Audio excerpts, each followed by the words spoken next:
Good morning, Heather. Good morning. Okay, I'm so happy to see you because it's Reagan's birthday and she's going to be about 15 minutes late. But I wanted to stop real quick and just go get our donuts this morning, but I was running a little bit late, so I figured once you got here, I could go and get the donuts and you can hold down the fort for just a few minutes.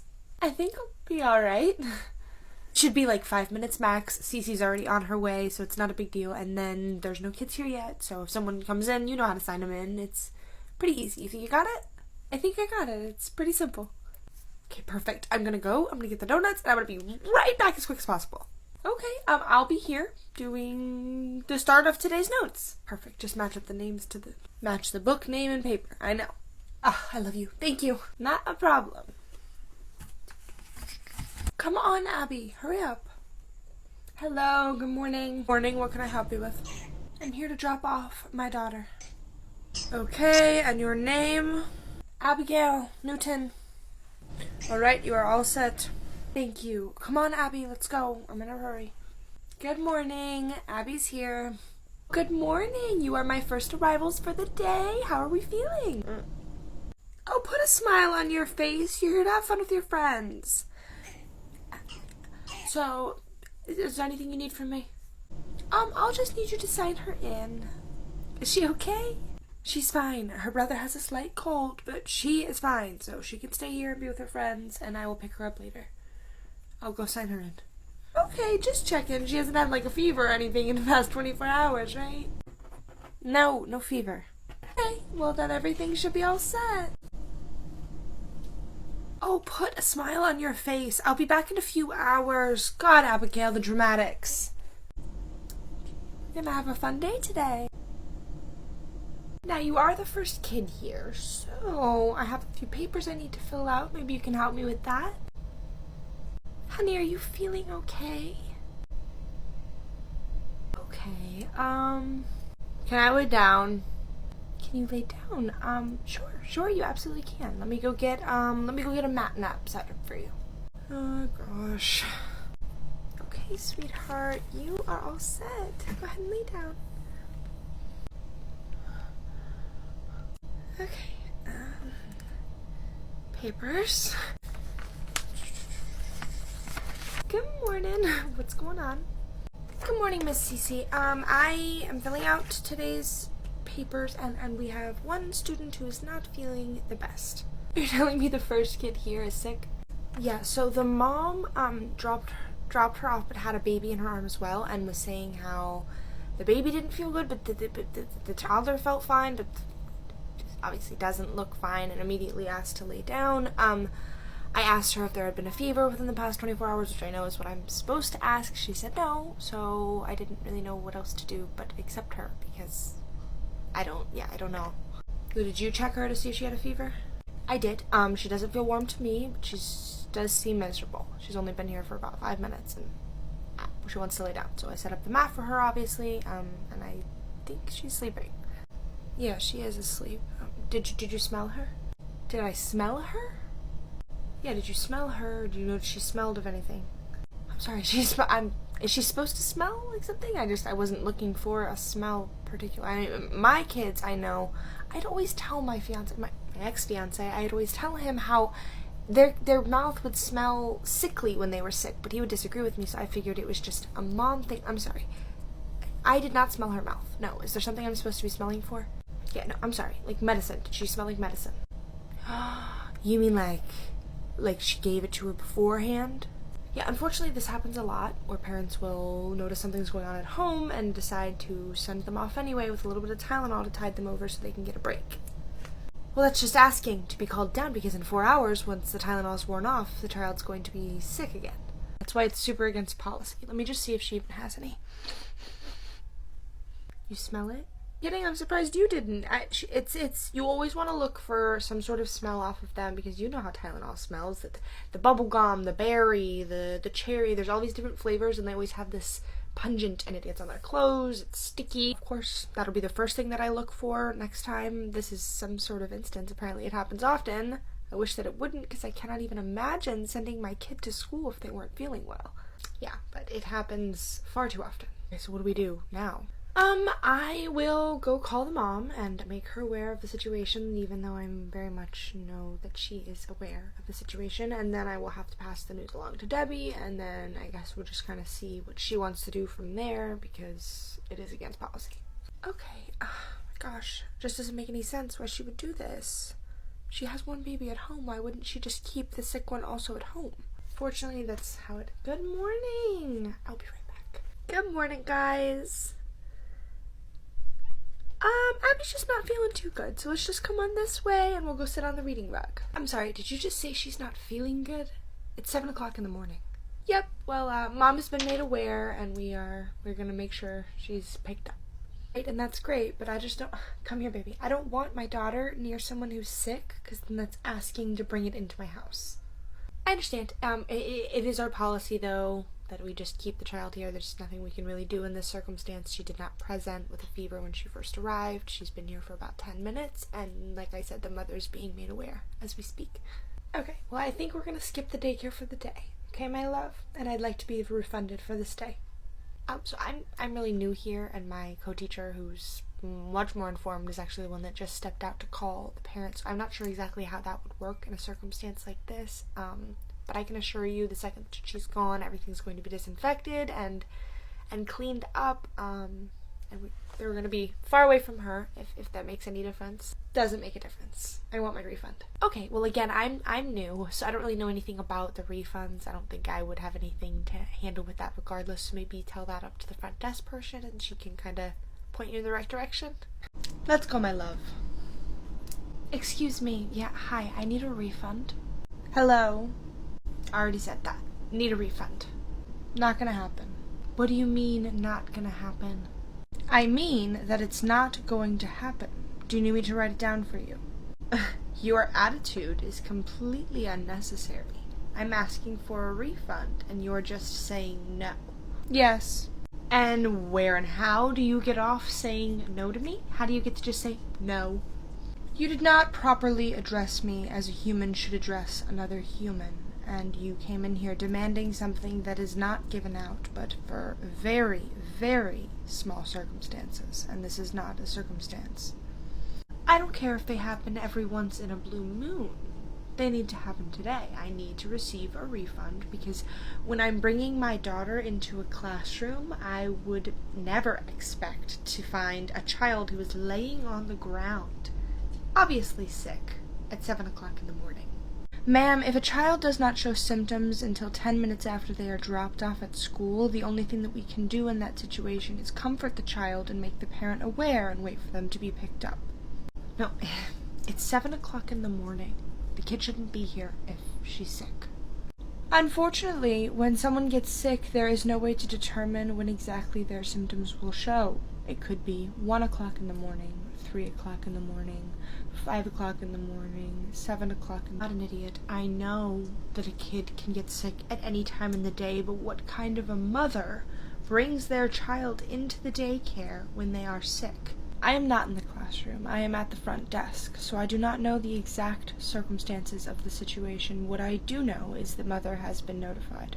That's exactly what the other teacher said to me, and that doesn't change anything, because I'm dropping my daughter off early in the morning so she can be taken care of, not so she can contract whatever illness is jumping around the classroom, especially at 7 o'clock in the morning. Again, I do not know why 7 o'clock is relevant, but I do understand your reasoning for not wanting your daughter here. However, she attends a daycare where these things go around all year long. Yeah, I know. And she gets sick every other week, and I can't stand it anymore. And so if I'm walking into the classroom and seeing a kid that's laying there completely sick, why would I leave her there? She's probably already going to get sick because these immune systems jump around like crazy, and she was in the classroom standing 5 feet from her for about 10 seconds. Ma'am, you choosing to take your daughter out of the daycare is a decision that you can fully make. However, you will not be compensated for that decision. It's common sense. Why would I want my entire house to get sick? Again. I understand your point of view again, but I am not going to be able to reimburse you for this situation. That is ridiculous. I want to speak to your manager. I will go get my director. Will you make it quick? I have a Pilates class I need to get to. A Pilates class. Will your daughter be attending this Pilates class? Well, not that it's any of your business, but yeah, I will have to take her considering I cannot leave her here safely. I just feel it would be much more appropriate for you to leave your daughter at the daycare instead of taking her to a Pilates class of your choosing. I'm not going to let my daughter's immune system be affected because I'm choosing to be a lazy parent, so I'll take her to my Pilates class and I'll do double the parenting. I highly doubt that you'll be able to take your Pilates class and also watch your daughter, but it is none of my business. I will go get my director. You know what? I think that's the first intelligent thing you've said. It is none of your business. Be quiet. Hello, I am sorry to interrupt, but I have a parent up front who is requesting a refund. Another one? Unfortunately, yes. It seems to be a common occurrence. Yes, it sure does. I don't know how many times I have to explain to these parents that this is not the way that it works. Much appreciated. Okay, so, but why are you back without the director? I asked to speak with the director, not you. Are you the director? She will be out in just a moment. Wonderful. Shouldn't take this long. Well, she was in the middle of doing her job, so this is something that I typically would handle, and considering you are asking to speak with her, she's going to have to take time out of her day to come speak with you and say the exact thing that I just told you. You're a very smug girl. I'm not a girl. I am a woman. So your attempt to diminish me with your words in an attempt to undermine my intelligence, because my intelligence clearly supersedes yours, has fallen flat. What? Exactly. My director will be here in just a moment. If you don't mind, I'm going to get back to my job now. Your job is to help me when I'm standing here. Really? Thank you so much for letting me know, as if that is not what I have been trying to do for the past 5 minutes and explaining to you that what you are asking for is not available to you. Oh, I will get the refund as soon as your director makes her way up here. You will see that you are very sorely mistaken. Hello. Hi, glad to finally see you. Finally? I was just notified 2 minutes ago that you wanted to speak with me. And you really think it's appropriate and professional for you as the director of this daycare to take over 2 minutes to get up here when someone needs you? As the director and owner, I can take as long as I need. Considering I have 6 things going on at once, what do you need? Okay, as I'm sure she's already told you, I need a refund for today. Okay, and why is it that you think that you need a refund? I don't think I need one. I know that I do, because I tried to drop my daughter off at a daycare that's supposed to be safe this morning, and when I walked into her classroom, there was a kid laying sick on the floor, and no one seems to think that's a problem at 7 o'clock in the morning. Okay, a refund is not going to be available to you, as this is no doing of the daycare. It is another parent's choice to have brought their child here, and I'm aware that we have called the parent to pick back up.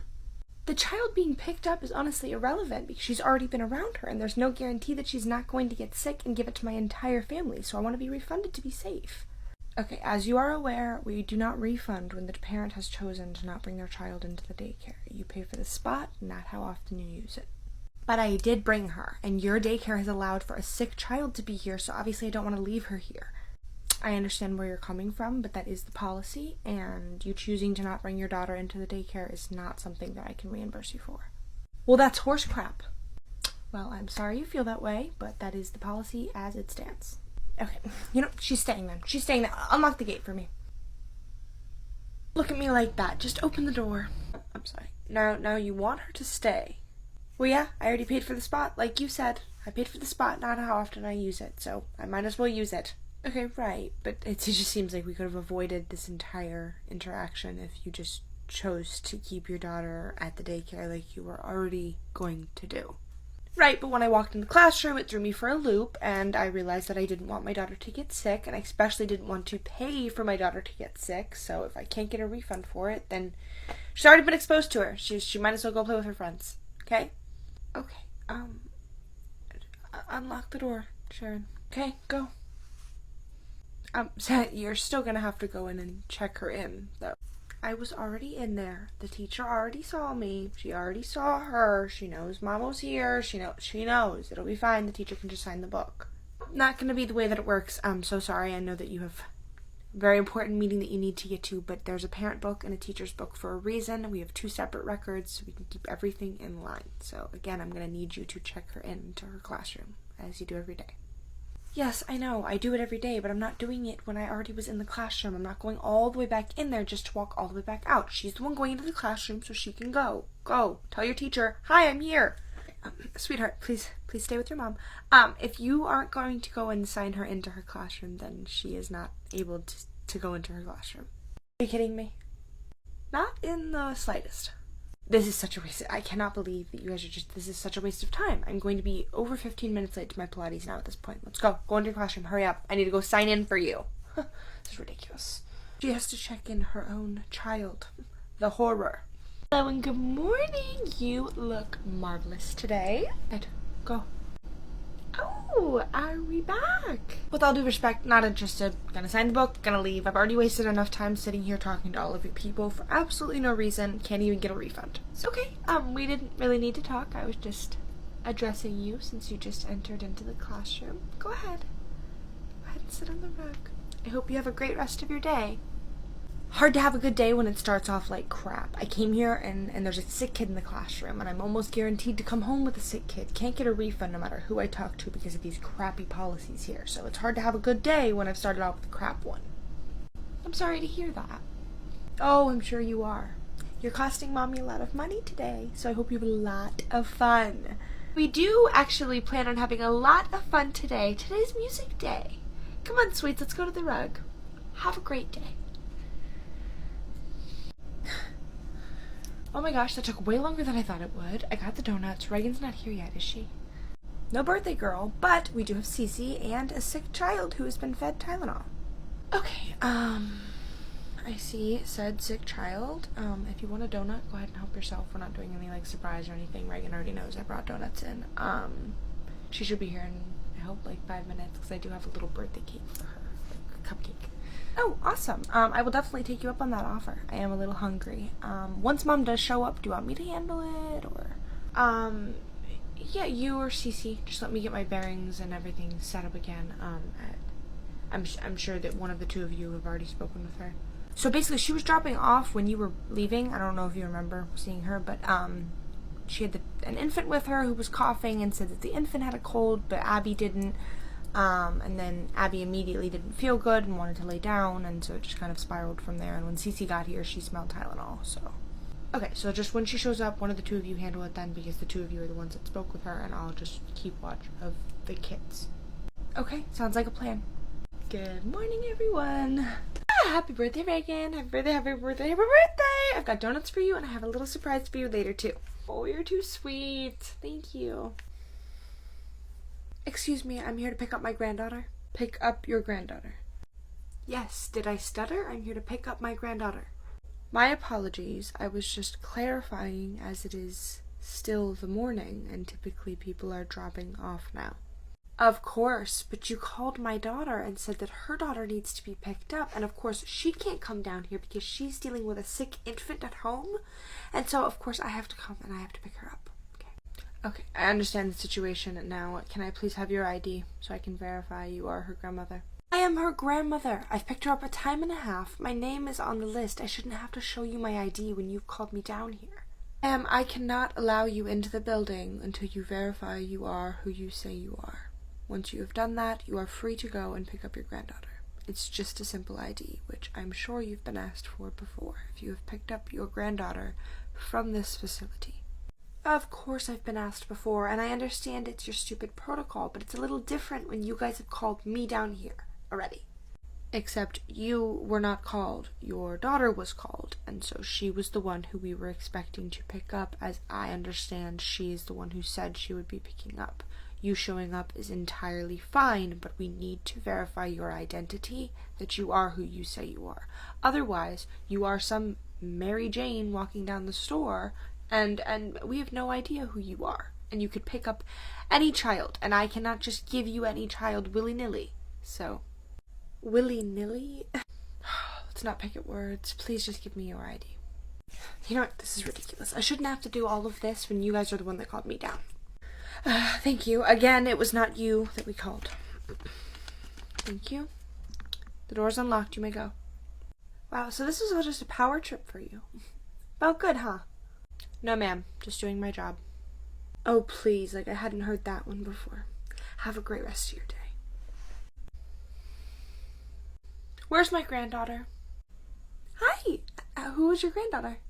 Abigail. Abigail Newton. I'm here. She's sick. I see her over there. I got her. Oh, are you your grandma? What would make you venture that guess? I look like my daughter, but a little bit older. Yes, I'm grandmother, as I just said. No, it's just that we thought Mom was coming, and it seems that she was given Tylenol before she was brought here, and that is really against policy, so if we could just prohibit that from happening again.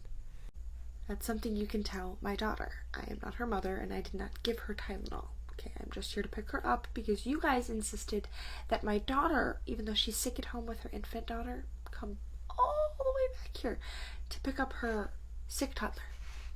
I'm sorry, but no quotations around it. She is sick, and has been from the moment she got here. Right, my daughter told me how you guys like to waste time. I'll take my granddaughter, and we'll go. And any information that you feel the need to tell my daughter, you can go ahead and do that when you're ready. I'm gonna go now. Do that, but if you could also pass along the message, that would be very greatly appreciated. And I'm sure that it would, but I will not be passing along your message. Okay, I'm here to pick up my granddaughter, and that is it. Okay, sounds great. Great, now that we're clear, you can gather her things out of the cubby while I gather her. Yeah, I will. I'll go ahead and grab it for you. Wake up! Abigail, we need to leave. Come on. You're too sick to be here, clearly. Okay, now say goodbye.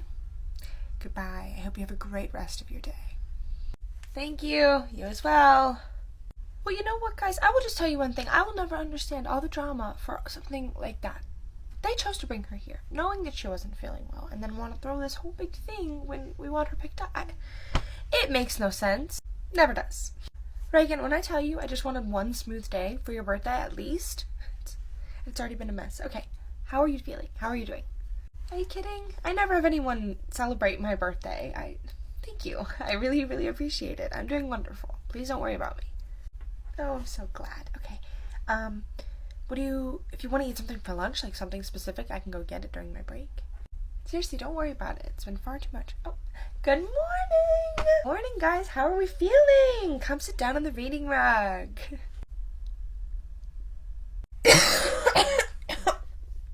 Come on, Abigail. Good morning. I need to check in my daughter. Why are you looking at me like that? I need to check her in so I can go. I cannot understand you. I need to check in my daughter. Ma'am, do you think you could be sick, possibly? I'm not asking you to watch me for the day. I'm asking you to watch her. Well, I would assume that she wouldn't be feeling good either, considering she was picked up yesterday for being too sick. Your policy strictly says that if she does not have a fever, she can be here. No fever, she can be here. Right, but I'm not going to unlock the door. I think it's wise that the three of you go home and rest. I do not feel good. I do not want to have her around me right now. She can play with her friends. Get me your manager otherwise. Again, it is my director, and I can gladly get her for you, but she's not going to tell you anything different than I am. Shh. Give me your director. Sure, I will go get her. Be quiet. Give me your director. Excuse me, Debbie.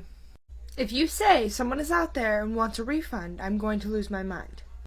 No refunds. Well, at least not yet. I do have someone, though, that is trying to bring back in their daughter who was picked up yesterday for being too sick, insisting that she's not sick, even though, again, yesterday she was too sick to be here.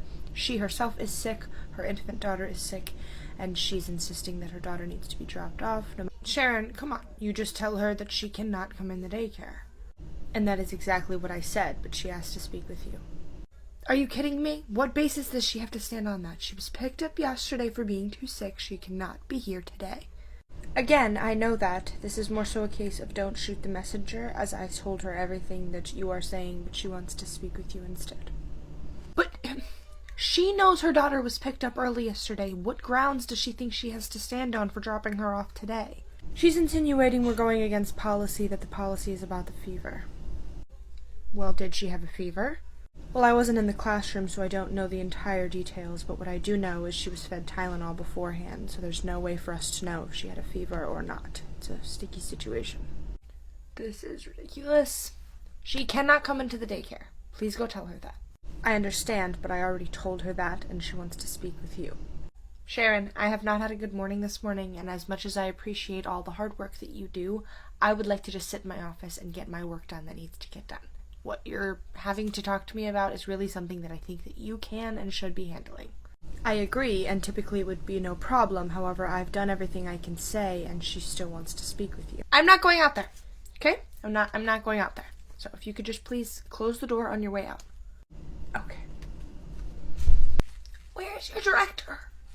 Ma'am, my director is unavailable at the moment. No, you just went back there to get her for me because I need to speak with her because you aren't allowing me to drop off I paid for today. I'm allowed to drop her off. Your daughter is sick. She is not. Yes, she is, as is your infant, as are you. None of you should be here. Well, it's a good thing you don't run my life, okay? I need my daughter to be dropped off today. I need a break. So I need to speak with your director if you're not going to let that happen. I will not allow you in the daycare, and you will not be speaking with my director. I think the wisest thing that you should do for you and your children is to go home and rest together. I didn't ask what you thought the wisest thing was to do.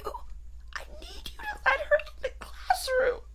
I'm sorry that I keep repeating this, but you are not going to be allowed in the daycare. She is sick, as are you. I just need you to take her. You don't understand. Stop staring at me like that. Do you need a moment to compose yourself? No, I don't mean to compose myself. I just need you. I need you to let me bring my daughter into the daycare. As I've said multiple times, that is not something I'm going to be able to do. I am sorry. You're sorry? Yeah, okay. I bet you're really, really sorry. Yeah.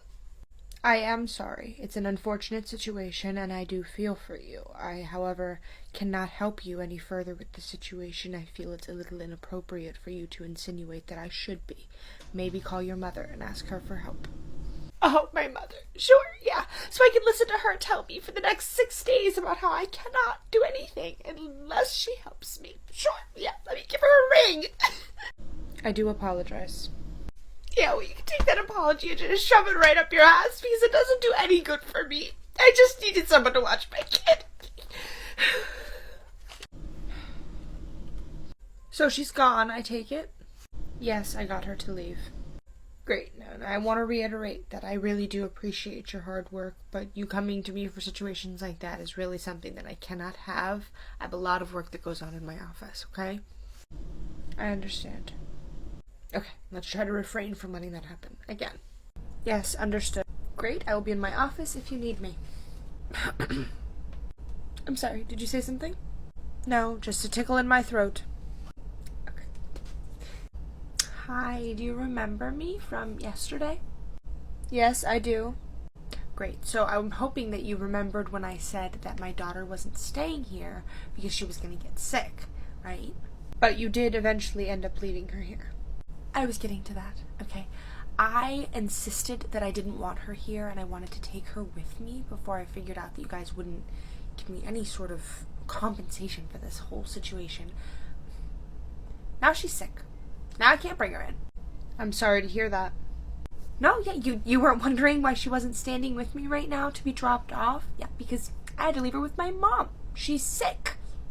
I am sorry that she's not feeling well, but I do think it's wonderful that you have your mother available to help you. A lot of people don't have that. Oh, boo-hoo. Okay? I don't care. I paid already, and so I know we already talked about this, and we already said that something needs to be done, because she got sick because she came here, and now what am I supposed to do? I suggest waiting till she gets better and then bringing her back to the daycare. Right, but I need the 3 days that are left in this week to go up until next week, because I'm not going to pay again for next week when she's going to miss the next 3 days because she's got a fever. Ma'am, my director has already made it extremely clear to me that we are not allowed to give any refunds, exchange of money for any circumstance, especially something like this, so there's nothing that I can do. That's bullshit, okay? I think your director could do something about this. I asked for a refund before, but now I'm asking for a shift of money. Okay, I think it's a little bit different when I'm asking for you to just lay it over until the next week. It makes sense considering she's not here. I would like to speak with your director.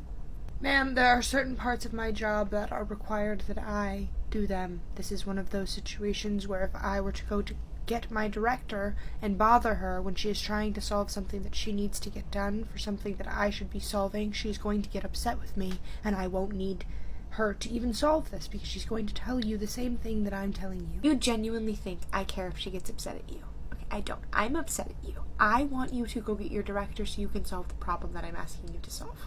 I'm telling you I'm not going to get my director. I am sorry. Oh, you've got to be kidding me. Director! Are you gonna do anything? No, I'm not.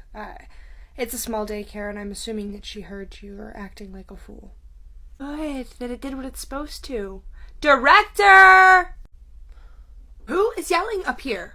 I am, because she's telling me that she won't go and get you, so I figured I'd just get you myself. I'm confused. If she's needing to speak with a director, why would you refuse to come get me? You told me if it was a situation that I needed to solve it on my own without getting you. Right, but by the sounds of it, she needs to speak with me. So if someone's asking to directly speak with me, then that's the way you need it to be. I'm so sorry, she is still new. What can I help you with? I was just here yesterday, we spoke. Okay, there's a lot of situations that happen in a day, a lot of faces I see, a lot of parents that I deal with. So while I do vaguely remember speaking to you, I do not remember what the topic of conversation was about. So if you could just refresh me, that'd be great. You're the director, but sure. I'll refresh you. You allowed a sick child to be here, so when I dropped off my daughter yesterday, or attempted to, I didn't want to leave her here because there was a sick child in the classroom. I wanted to take her home until I figured out I wasn't going to be compensated at all for your guys' misjudgment in allowing this child to even be in the classroom to begin with.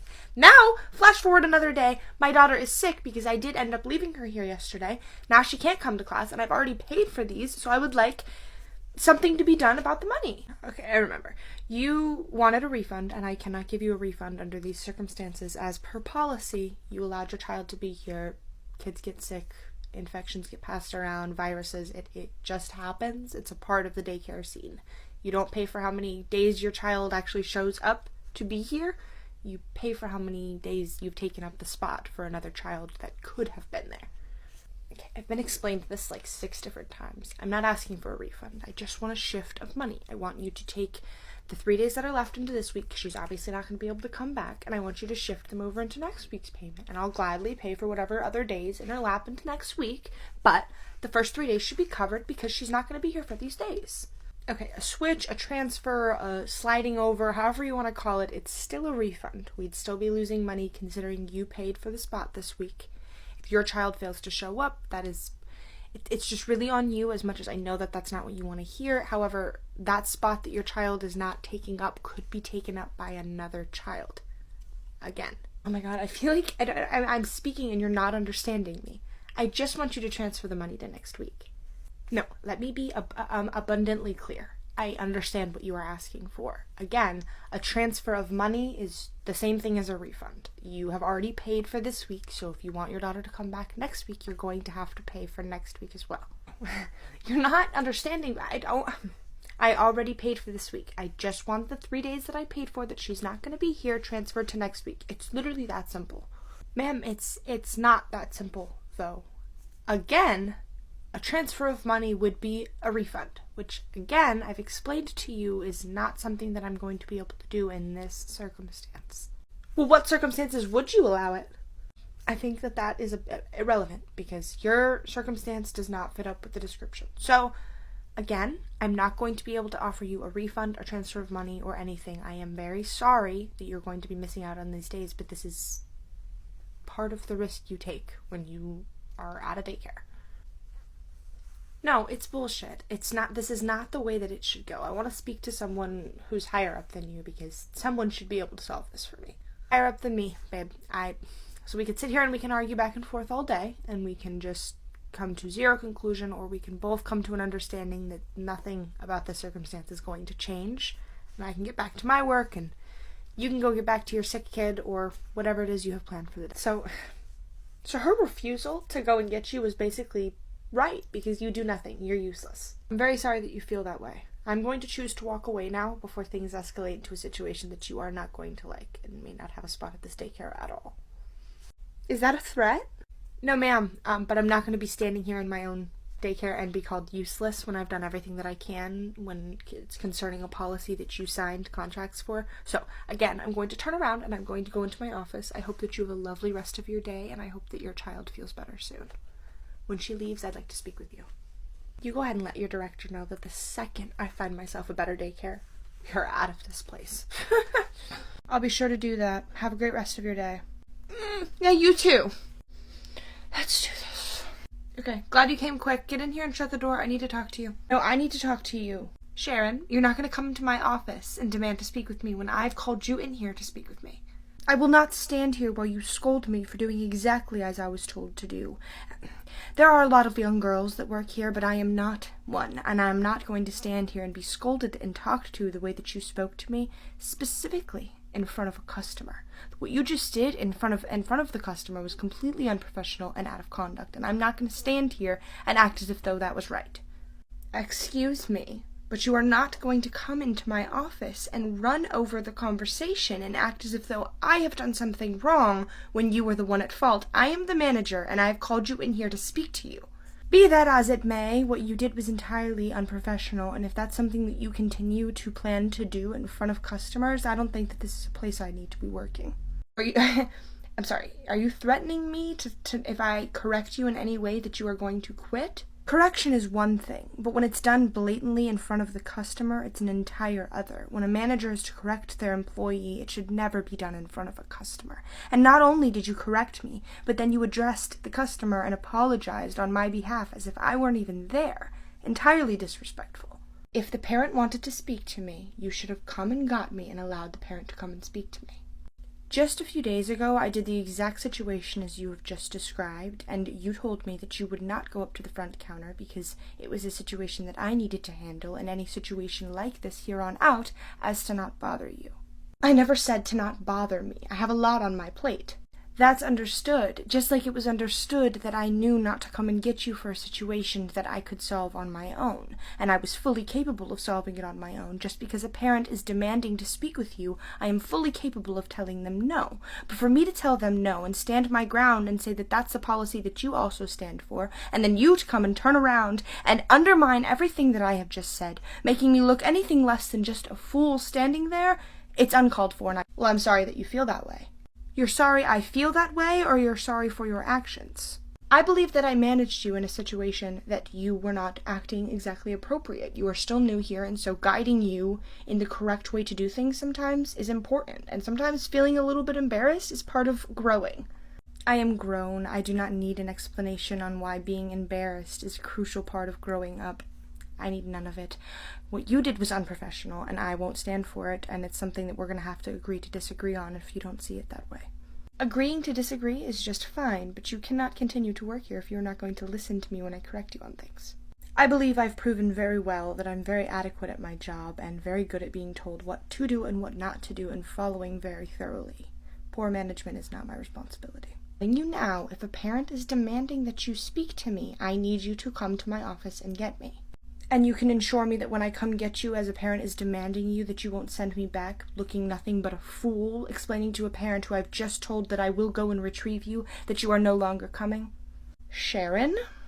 Yes, I am someone that likes to ensure that the problem is actually solved before I walk away from a situation and a conversation. Okay, Sharon, I feel like you are not understanding the work line here, the way that it's going, okay? I'm sorry, the work line? Okay, Sharon, again, I am your authoritative figure, so you telling me how exactly I need to be doing my job is very inappropriate. I apologize that you feel that way. However, I was reprimanded in front of a customer for doing exactly as I was told, and I don't really feel that that is fair or appropriate either. Okay, but again, you are not the manager in the situation. I am. I was doing my job and ensuring that you were doing yours. Again, the situation would have never arose had you not initially told me to not come and get you when a parent had requested to speak to you. Okay, I'm not going to go back and forth with you, circles and circles and circles, okay? If a parent asks to speak with me, you need to come and get me. Are we clear? I'm crystal clear. I'm just trying to ensure that you are, seeing as there's been no consistency in what you have said thus far. Sharon, you cannot speak to me like that. I fail to see how there is a problem with the way that I'm speaking to you. I'm just trying to ensure that the problems I've been facing won't continue to. Okay, but that is a job for a manager to ensure, and you are not the manager. I agree. So are you going to ensure it? I already have, by giving you specific instructions that if a parent comes in again requesting to speak to me, that you are to come and get me. I don't know what else we need to say about this conversation. And I won't be reprimanded in front of a customer again?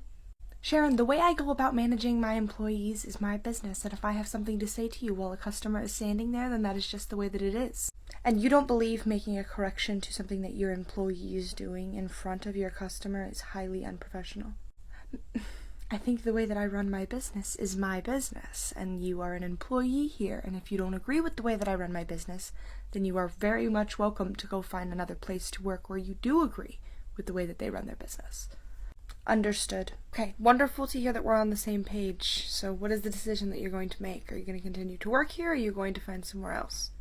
If you are going to be consistent with your instructions, then yes, I will gladly stay here. Wonderful. I will do my absolute best to make sure that I am consistent as possible with you. Is there anything else that I can help you with? Something that would be very helpful to me would be have this in some sort of writing, whether it be an email or on a paper, just so in case we come across this situation again, I have something to ensure that you said that this would not occur. You're joking, right? Not even in the slightest. I found throughout my life that it's very handy to have written copies of the things that people say. That's wonderful, but you're not needing to prove anything. I'm just needing you to follow instructions, and it's just as simple as that. I've proven, again, that I am capable of following instructions except for when they are flip-flopped and left with no consistency, and I'm trying to ensure that doesn't happen again. I give you my word. Wonderful. May I have that in writing? Sharon, I really hardly think that that's necessary, considering we're two adults, we know the conversation that was had, and I've given you my word. I appreciate your word. However, as I've already said, throughout my life, I found it very beneficial to have things in writing when it comes to things like this. So, if it's not too much of a bother, I would really appreciate you either writing it down or just shooting me an email so I have it in some sort of writing that you will do what you say you are going to do. Okay, writing or no writing, you have this little trust in me this early on is very concerning for our work relationship. I agree, and being as the trust that was initially here has been broken due to your inconsistency, I would see that it is something that you would think to try to repair here. And I'm letting you know that the way that I would feel most repaired and secure in this conversation that we have just had is if you were to give it to me in writing. Well, I feel like that is a little bit ridiculous. I'm sorry that you feel that way, but that is what I am most comfortable with. So if we want to reach a resolution, that is what I'm offering. All right, you know what? I will get you an email by the end of the day, okay? Wonderful. I appreciate the effort. Thank you. Please close the door on your way out. Thank you. Will do. The audacity of this woman thinking that I'm going to spend time out of my day to type out a conversation that we just had for no reason. It's just unbelievable. And now I await an email. Hello, how may I help you? Yeah, I had a few questions I wanted to ask, if you're not too busy. Yes, ma'am. What can I help you with? Well, I guess it's not really a question, more so of just needing what I need for, document-wise to sign my son up. Sure, I will happily supply you with the paperwork. I do need to let you know, though, that there is quite a bit of a long wait list. Ooh, how long are we talking? That would be a better question for my director, as I am not exactly sure. I'm just told to tell people before they sign up that there is quite a bit of a long wait list. Okay, understood. Is there a way that I could speak to her or possibly make an appointment? Yes, actually, I can go get her now for you. Really? Right now? Yes, as a matter of fact, she has made it a point this morning to explain to me that if anyone needs to speak with her, that I am more than welcome to come and get her, so you have come on a perfect morning, and I will gladly go get her for you. Give me just a moment. You are amazing. Thank you so much. Not a problem at all. I'll be back in just a moment.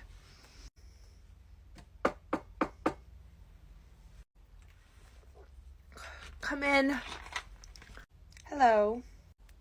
No, you can turn right back around. We've had enough conversation. We've gone over and over and over. There's not much clearer I can get. I agree wholeheartedly. That being said, there is a guest up front who would like to speak to you. Are you kidding me? Now, why would I be kidding you? What are the odds that the morning we have the conversation, I'll bet you paid her off just so you can prove your point.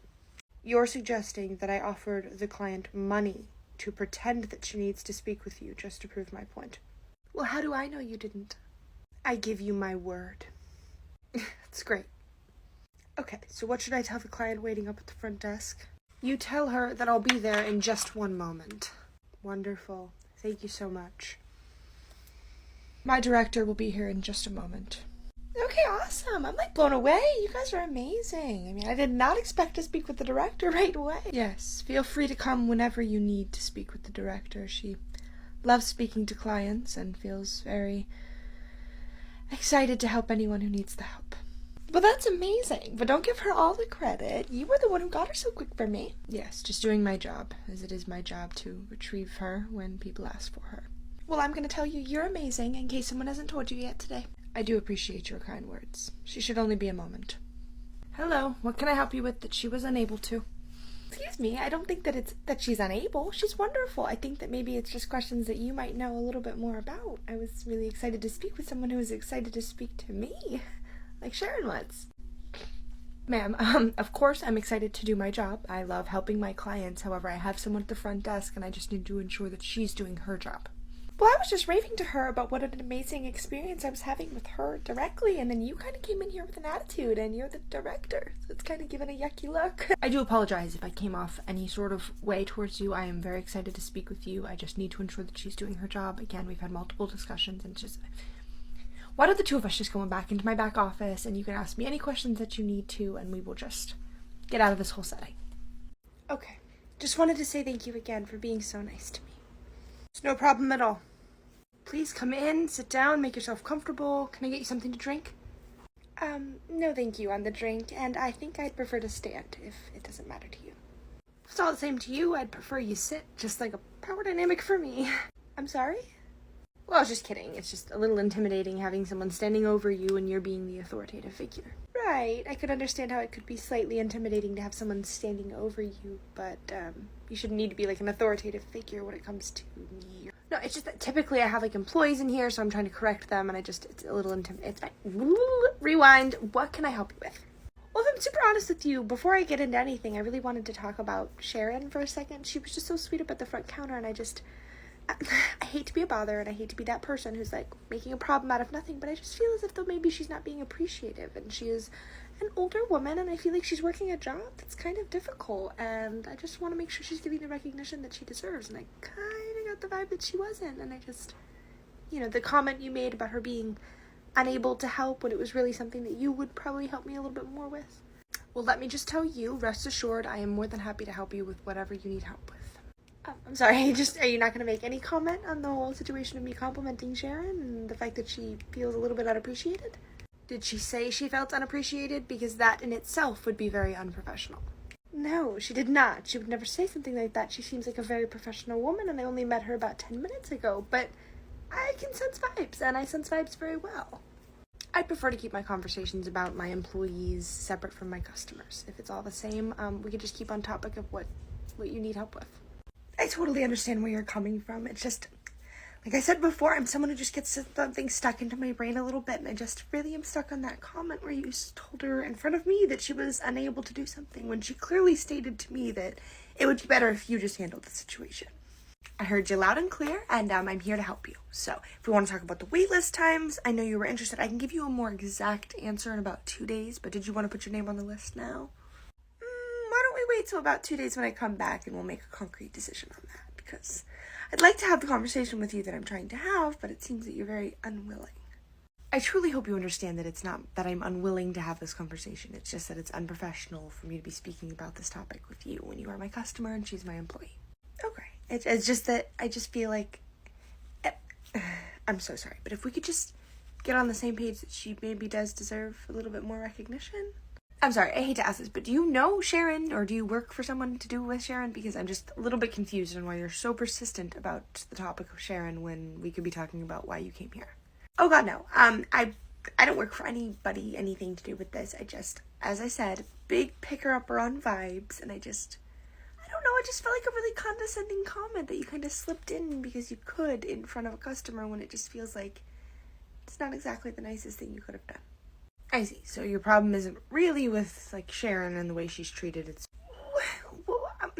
well, we were just having a wonderful conversation and a wonderful time, and then you kind of came in and it changed. So being the director of the daycare, I think that that's something that you just ought to know about. And the fact that your front desk person is just wonderful. Okay. I'm sorry, is that funny, or? No, it's not that it's funny, it's just that it's very not typical to what I hear often. Oh, is that right? Yes, if I'm going to hear something about Sharon, it's typically not the most positive. So hearing you coming in here raving about how wonderful she was just took me by surprise a little bit. I see.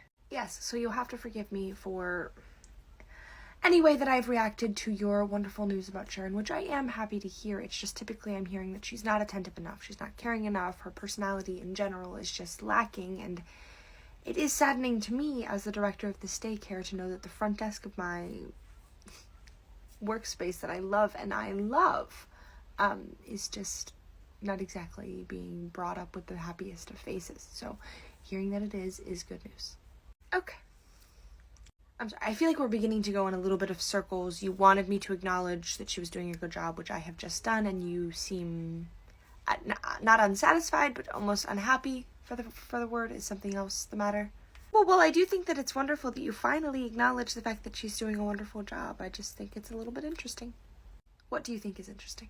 Well, it's just that whenever I was trying to have the conversation with you about solely how wonderful she was doing, you wanted to make it very clear that the customer and employee conversation needed to be two separate things, but now that you want to bring her down, it's perfectly acceptable to have that conversation with me. I wasn't trying to bring anyone down. You're right. I should not have brought the conversation up. It should not even have been a part of this conversation. I should have kept it strictly customer-employee relationship. I apologize for that. I just think it's a little disappointing that we couldn't talk about the positive details at all, but you had to make sure that I knew all of the negative ones. And again, I do apologize for that. Well, I just personally think that we need to just keep in mind and remember glass houses and throwing stones, because sometimes the problem that we're projecting onto others is actually coming from within. What do you mean by that? I'm pretty sure you know what I meant. It was pretty obvious. Okay, well, it's not obvious to me, so is there any way that you could explain to me exactly what you meant by that statement you just said? No. I'm sorry? I'm not going to explain anything, because I think the best way to get somebody to change something in their life is to get them thinking. And I think I know the type of woman that you are, and you don't exactly understand what I'm saying, but you'll do research tonight, and it'll go into your head and your heart. Uh-huh. I can see you're skeptical now, and that's okay. Rome wasn't built in a day. Okay, if there isn't anything else that I can help you with, if you don't want to put your name on the wait list just yet, and I think that we could just wrap this conversation up. Yeah, okay. I can tell when I've overstayed my welcome and I got the questions I needed answered, so have a great one. Close the door. Thank you.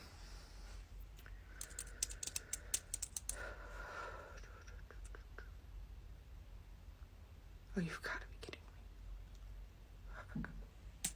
Bye, Sharon. I'm leaving. I just wanted to say goodbye before I went, but I will be back in 2 days, so I'll see you soon. Goodbye. Have a great rest of your day. You as well. This is absolutely ridiculous. Bill, pick up the phone.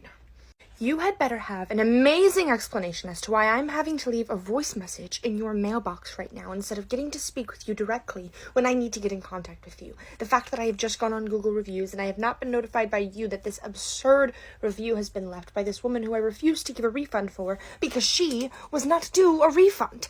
Answer your phone because I need this review taken down as a 1 star and it's affecting my rating, which doesn't need to be affected. This should be something that you care about. So answer your damn phone.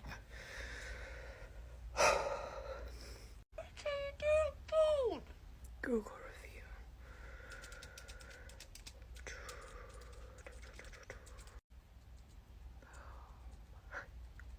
What on God's green earth are you doing?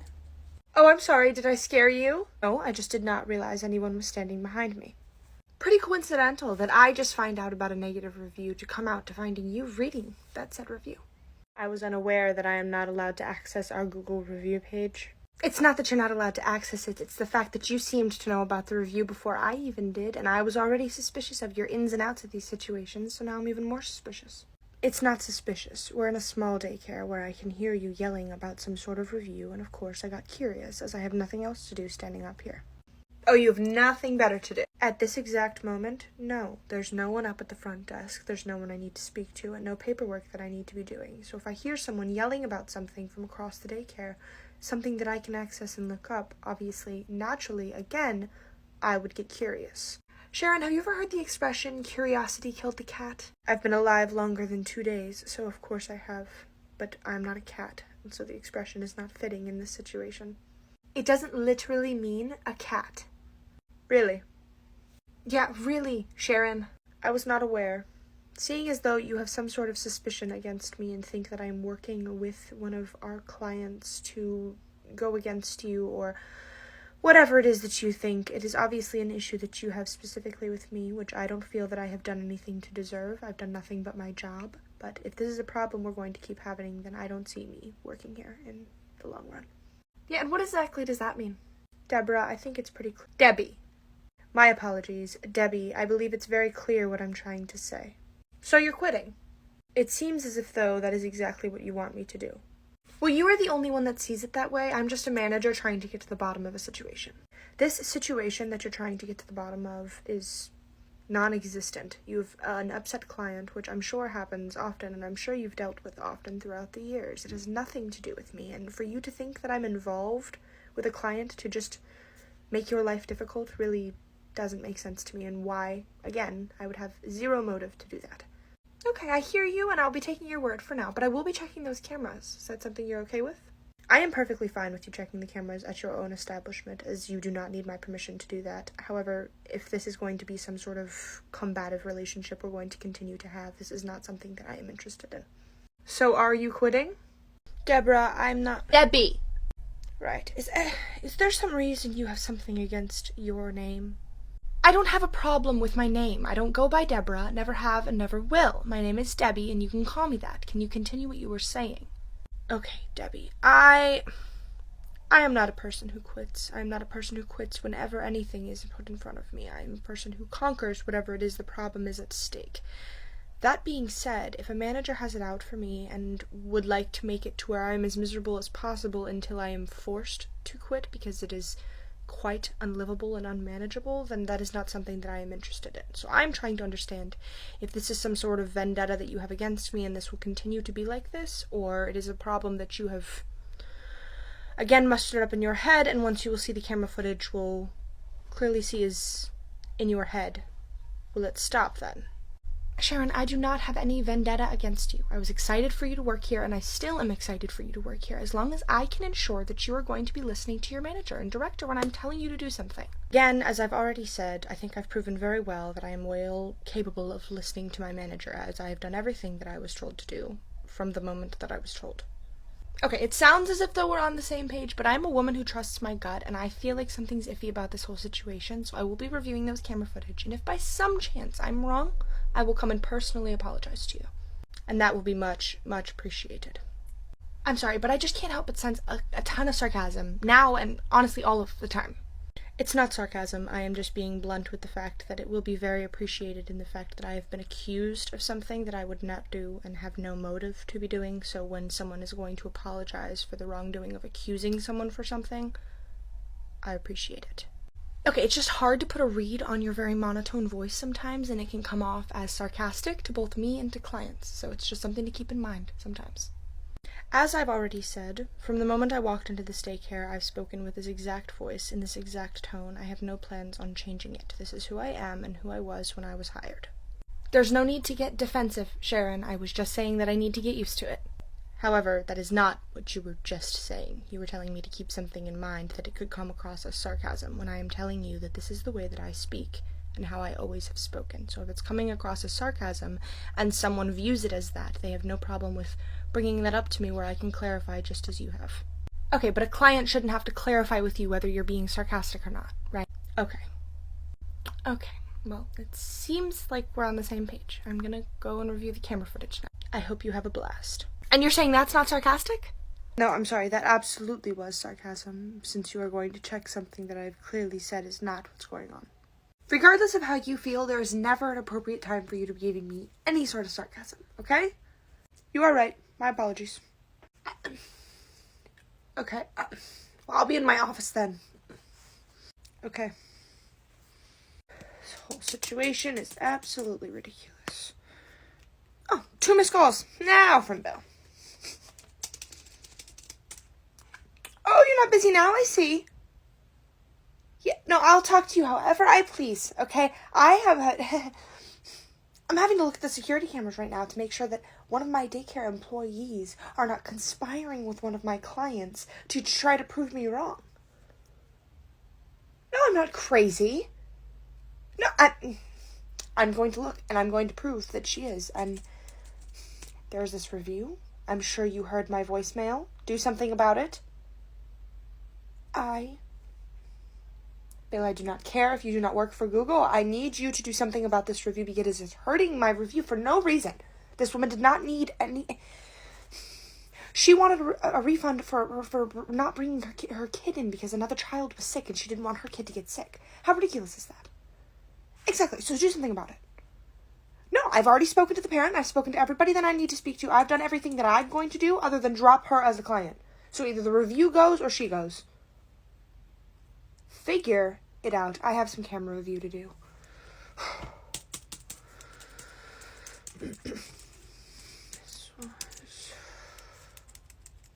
Okay, go back some. Ma'am, my director has already made it extremely clear to me that we are not allowed to give any refunds, exchange of money for any circumstance, especially something like this. So there's nothing that I can do. That's bullshit, okay? I think your director could do something about this. I asked for a refund before, but now I'm asking for a shift of money. Okay, I think it's a little bit different. I'm not going to get my director. I am sorry. Oh, you've got to do something else. You told me if it was a situation that I needed to solve, I needed to solve it on my own without using my own words directly against me. And there's nothing I can do because it's exactly what I said. Conniving little bit. Okay. Unless you have something to say about this Google review being removed, I don't really want to speak to you. Hold on a second. I'm reading an email. You've got to be kidding. This woman is ridiculous. This employee of mine, she is ridiculous. She is the most monotone, ridiculous. She's asked for a copy of our conversation, and now I guess I have not given her that quick enough. So now she's sitting at the front desk, and she has emailed me discussing our conversation, so she has a written copy of it. The absolute... Yes, I want to know about the Google review. No, I don't want to hear that she's entitled to her opinion. I want I want it removed. I've already said in the previous phone call that I don't care that you don't work for Google. I want the review removed, Bill.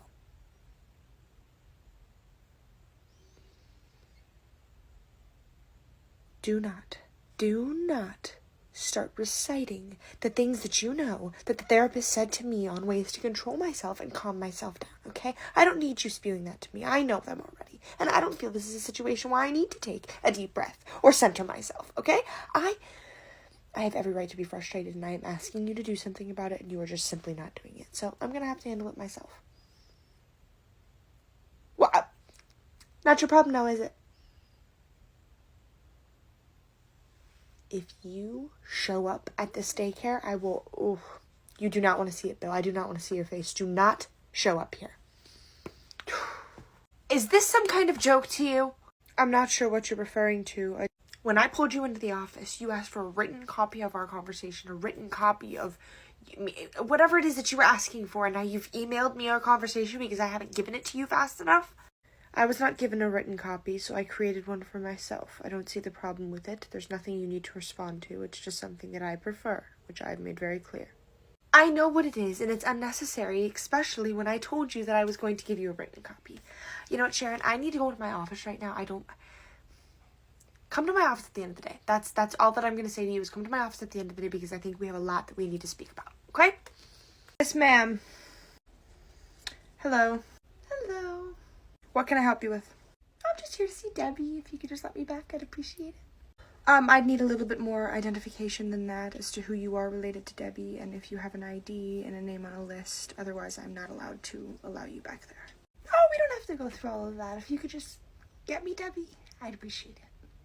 All due respect, she does not like to be gotten very often, especially when it's for no reason, and I see you're carrying a karaoke machine, and I just can't imagine it being something as pertinent as you can't exactly explain to me that you need to see Debbie. You know, I do have it, but it's more like an audio mixer. You could use it for podcasts, all kinds of things. It's a very nice... I'm Lisa. Okay, I'm Lisa, and I'm here to speak with Debbie. So if you could just let Debbie know that Lisa is here to speak with her, I would very, very much appreciate it. Okay, Lisa, I just don't feel that she's going to exactly come up and see you just based on the name Lisa. I assure you that she will. Take my word for it. Yeah, okay. I will be right back and I will go get you Debbie. Wonderful. Thank you so much. Come in. Hello. What do you need? There is someone up at the front desk who is asking to speak with you. Sharon, it's Lisa. What? She said her name is Lisa. She's carrying a microphone system. Oh, you have got to be kidding me. Based on your reaction, I'm assuming you know who Lisa is. Should I tell her that you will be meeting her up there, or what? You don't need to tell her anything. Go back to the front desk and do your job. Okay. She said that she'd be... I cannot believe... that you would show up in the middle of my workplace. This is unbelievable. Get into my office. Let's go. Thank you so much. I've got to get out of this place. Come in, sit down, and shut the door. I can't believe you would show up in my workplace. This is really unprofessional. I'm sorry you feel that way, however... It's not just how I feel. You showing up to my workplace when we have an appointment scheduled later this week is completely unprofessional. I didn't ask for you to be here. If I needed to speak to you, I would have made an appointment sooner. Yes, we do have an appointment this week, but there's absolutely nothing wrong with us having a midweek conversation and possibly doing some exercises. Oh, you've got to be kidding me. I saw the audio mixer in your hand, but I'm not doing exercises here. This daycare is small, and they can already hear what's going on, and I'm not talking through a speaker and talking about my feelings. I'm not doing it. Would you look at that? I do have the audio mixer, and you know what? I actually brought one for you to have for your personal life. You can keep it, because I don't need it for my personal time. I'd like to keep my therapy and my therapy sessions and my work with my work. This is my office, not yours. I don't want to talk about my feelings. I don't want to talk about anything. When I get here to work, I put my wall and I get my work done. Okay, well, at least we're admitting it. I feel like that's kind of a first step. If we're putting a wall up when we get to work, that's not really healthy, is it? I have to get my work done. Lisa, I have to get my work done, and I respect the hustle. I respect what you're trying to do, everything. I understand it, but I need to get my work done, and I cannot have you here. This is disruptive, and honestly, it's embarrassing. How so? Well, because everybody's gonna know that I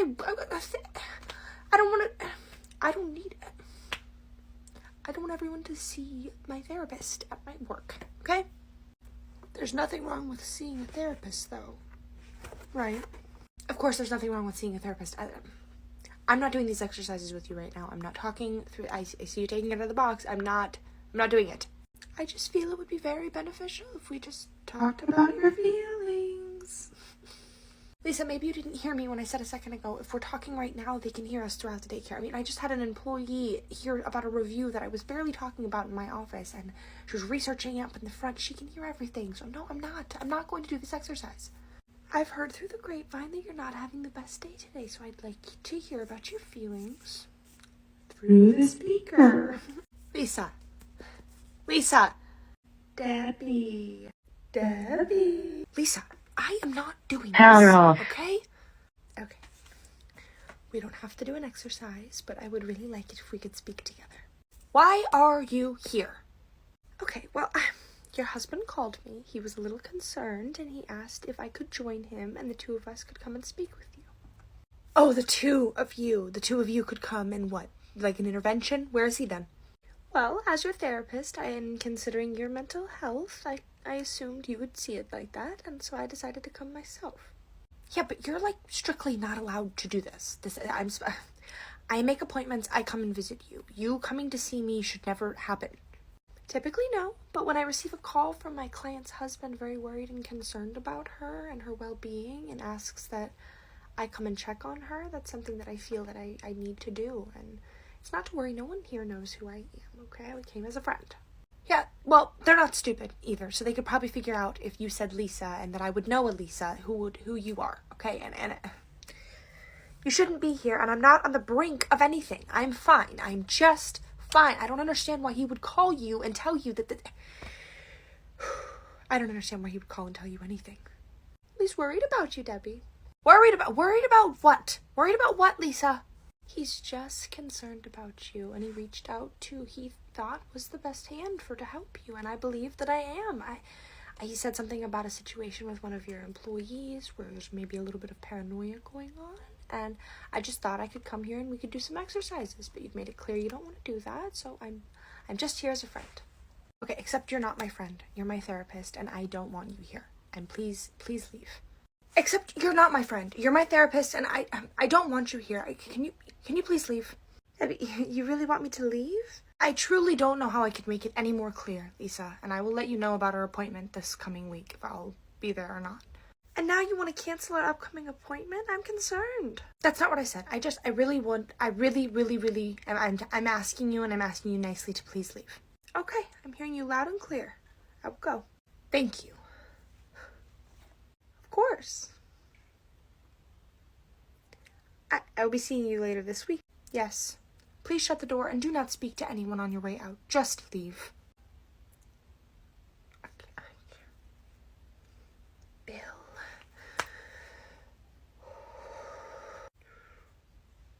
Have a good rest of your day. Okay. God, this is so embarrassing. What was embarrassing? She just shows up here wanting to do exercises with me. Like, I'm gonna... Exercises with karaoke? What is she, some sort of music workout person? Oh, she's my... Yes. And she wanted to come to your work to do exercises. Interesting. Yeah. That's why I just told her to leave, because it's not...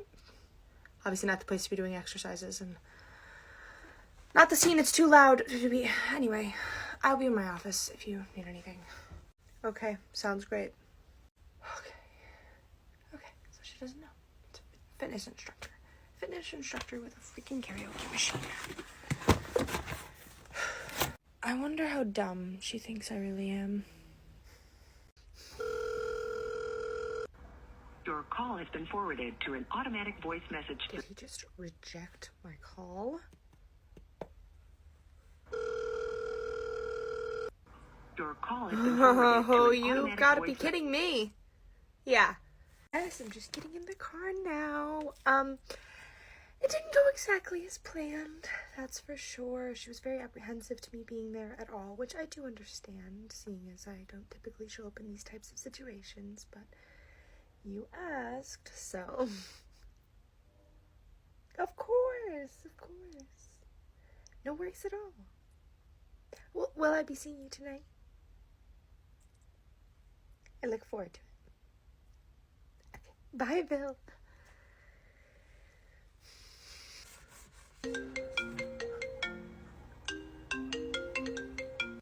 Oh, now you have time to call me back when you rejected my phone call 2 times? And don't even try to tell me that you didn't reject the phone call, because I know what it sounds like when it's rejected. It rings once or twice before you hit the reject. If it just was your phone was dead, it would have gone straight to voicemail. So don't even start with that, because I'm too smart for that now. Middle of doing what? Exactly. So you were in the middle of doing something, saw my name pop up on your phone, and instead of hitting the green, you hit the red. And I want to know why. That doesn't make any sense to me, because if you're in the middle of doing something, I think I should be the most important thing, and you should be stopping whatever it is that you're doing to hit the green button and not the red. 2 times in a row. What if something was wrong and you just hit decline? I wanted to get a hold of you because I wanted to understand why you felt that it was appropriate for you to even be speaking to my therapist, let alone sending her to my job. Have you lost your ever-loving mind? I'm on the brink of nothing. I'm in the middle of doing my job, and sometimes I may be a little bit stressed out, as we both know, but I'm on the brink of nothing. I am doing just fine. And what you did was so unbelievably inappropriate, and the fact that she agreed to it, I'll have to find a new therapist now. She is not wonderful. She showed up to my job with a freaking boombox. And she left one here for me as well. And I'm expecting to do exercises in front of my entire daycare. Yeah, no, I don't care what words you have to say nice about her. You know what? I'm not going to sit here and I'm not going to argue with you for the rest of the day. And I'm not, you know what? I don't want to speak for the rest of the day at all. Okay? I'll see you when I get home and we can have a conversation then as to why you felt this is appropriate. You won't be home. When will you be home then? And where on God's green earth do you need to be going in the middle of... I am not getting on you about anything. I expect to have a conversation with you when I get home from work, and I don't think that that's too much to ask. Okay, well then I will see you when you're done doing whatever it is that you're doing. Wonderful, Bill. Wonderful, Bill. Have a great time then. Great time. Goodbye. I'll just need your ID. What was that? I can't say for certain, but it is a small daycare with small walls. But I assure you everything's fine. Let's hope so. I'm going in. Thank you. Not a problem. What is going on? This freaking review, too. No. Where's the review? He's gone. Did we delete it? Did we just backtrack? We want to sit there and be keyboard warriors, and then we just want to take it back. Okay.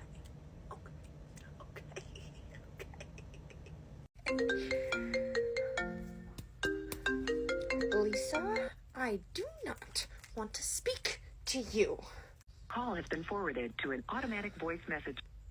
In fact, you know what? I'm just going to go ahead and delete your entire number. Because what you did today was so unprofessional. I have work to do. This is so unbelievably distracting. It's time to check on my classrooms. How are we doing in here? We're doing good. Everybody's doing good. Good. I need you guys to... I'll send it to the printer, but I'm going to need you guys to put them up on... I need no refunds put in each classroom so the parents are aware, and I really am sick of being asked for refunds, and I'm sick of stupid reviews being made over refunds, okay?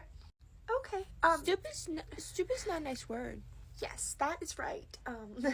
Yes, Timothy, that is correct, but you do know it's very rude for a little kid to correct an adult, okay? So when adult speaks, we don't correct them because you're a little guy, okay?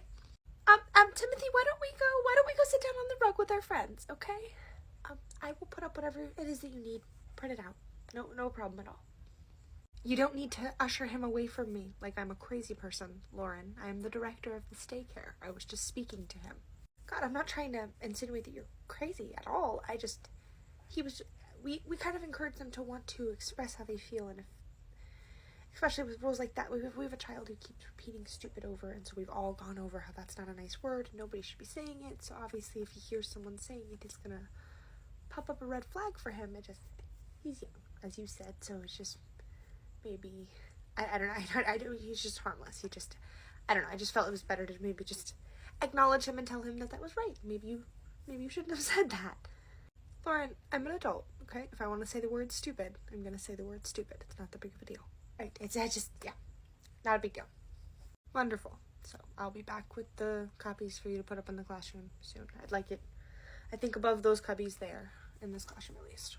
Okay, you've got it.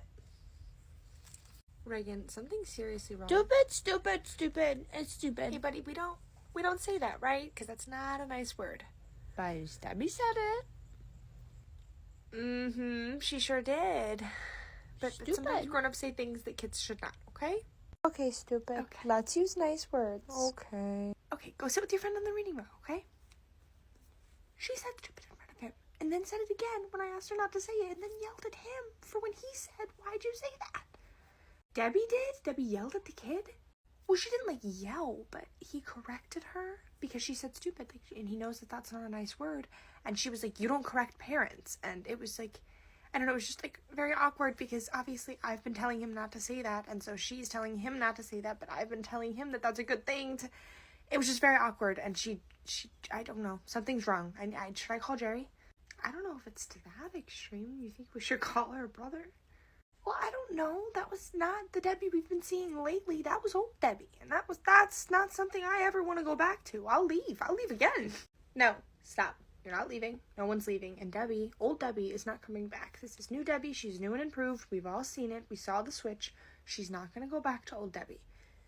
She can't, okay? So, she's just having a bad day. We're going to give her the benefit of the doubt. She's just having a bad day, and let's just go from there. I don't know if this feels like old Debbie. I will follow you. I'll follow your lead, and I won't call, but I don't know. Sharon. Yes. I just informed the teacher, so I figured I'd come up here and tell you as well. I'm putting no refund signs up around the front of this desk here, and I'd like it in each classroom as well, because quite frankly, I'm sick and tired of these parents requesting refunds and then writing and then deleting these stupid reviews on my Google review page for no reason. They don't deserve a refund. I understand the frustration. Anything that you want me to put up, I can put up above the desk. Okay, wonderful. Actually, you know what? Since you told me earlier that you have nothing better to do than stand up here and read reviews, I think that you can go ahead and collect them out of the printer and get them laminated as well. You want me to finish the copies that you have started printing? Finish, collect, laminate, cut, then distribute, please. Okay, I can do that. Okay, great. And I would still like to speak with you this afternoon in my office. Well, I would just like to speak with you, okay? I hadn't assumed that anything had changed, as you have already informed me of this. You could just say okay. Okay. Sharon, I really need you to not make things that are easy much more difficult. It seems to be a pattern that you are continuously doing, and I need you to stop. I understand. However, as I've stated before, this is how I speak, this is how I am, and it seems as if though you have some sort of problem with the way that I speak, or the tone of my voice, or my responses to things. If I've already been informed about something and I am being informed of it again in such a short amount of time, I do feel the need to inform that person that I don't need to be informed about a time that I was already reminded of. Okay, but I'm your manager, and that's what I do. I manage you, okay? So if I'm going to remind you about something, that's just what I'm understood. My problem is, why is it okay for you to have a set response and to say exactly what you're going to say, but when I have a set response to respond to you, it's a problem? Because, Sharon, your response is disrespectful. With all due respect, and I do mean with all due respect, I've noticed a pattern with when things don't go exactly your way, or if someone speaks against you, you immediately jump to the fact that they are being disrespectful, when the fact of the matter is they're just not agreeing with you. That's ridiculous. I don't even know what you're talking about. It's just a pattern that I've noticed, and maybe it's something that you'd like to take note of. I did not mean it with any disrespect. It's just something that I've noticed. Okay, well, sometimes things that you notice, you should just keep to yourself, because sometimes things that you notice aren't exactly accurate. Noted. Is there anything else that you need from me aside from our afternoon appointment? No, there's nothing I need from you other than for you to do your job. Which I believe I do perfectly fine, so I'm capable of doing that. Oh, yes, I know. You're wonderful. You're wonderful, you're wonderful, you're wonderful at your job. Okay, we get it. I'll be in my office. And I'll be at the front desk. Deborah. Ever understand why people have to be so difficult? God.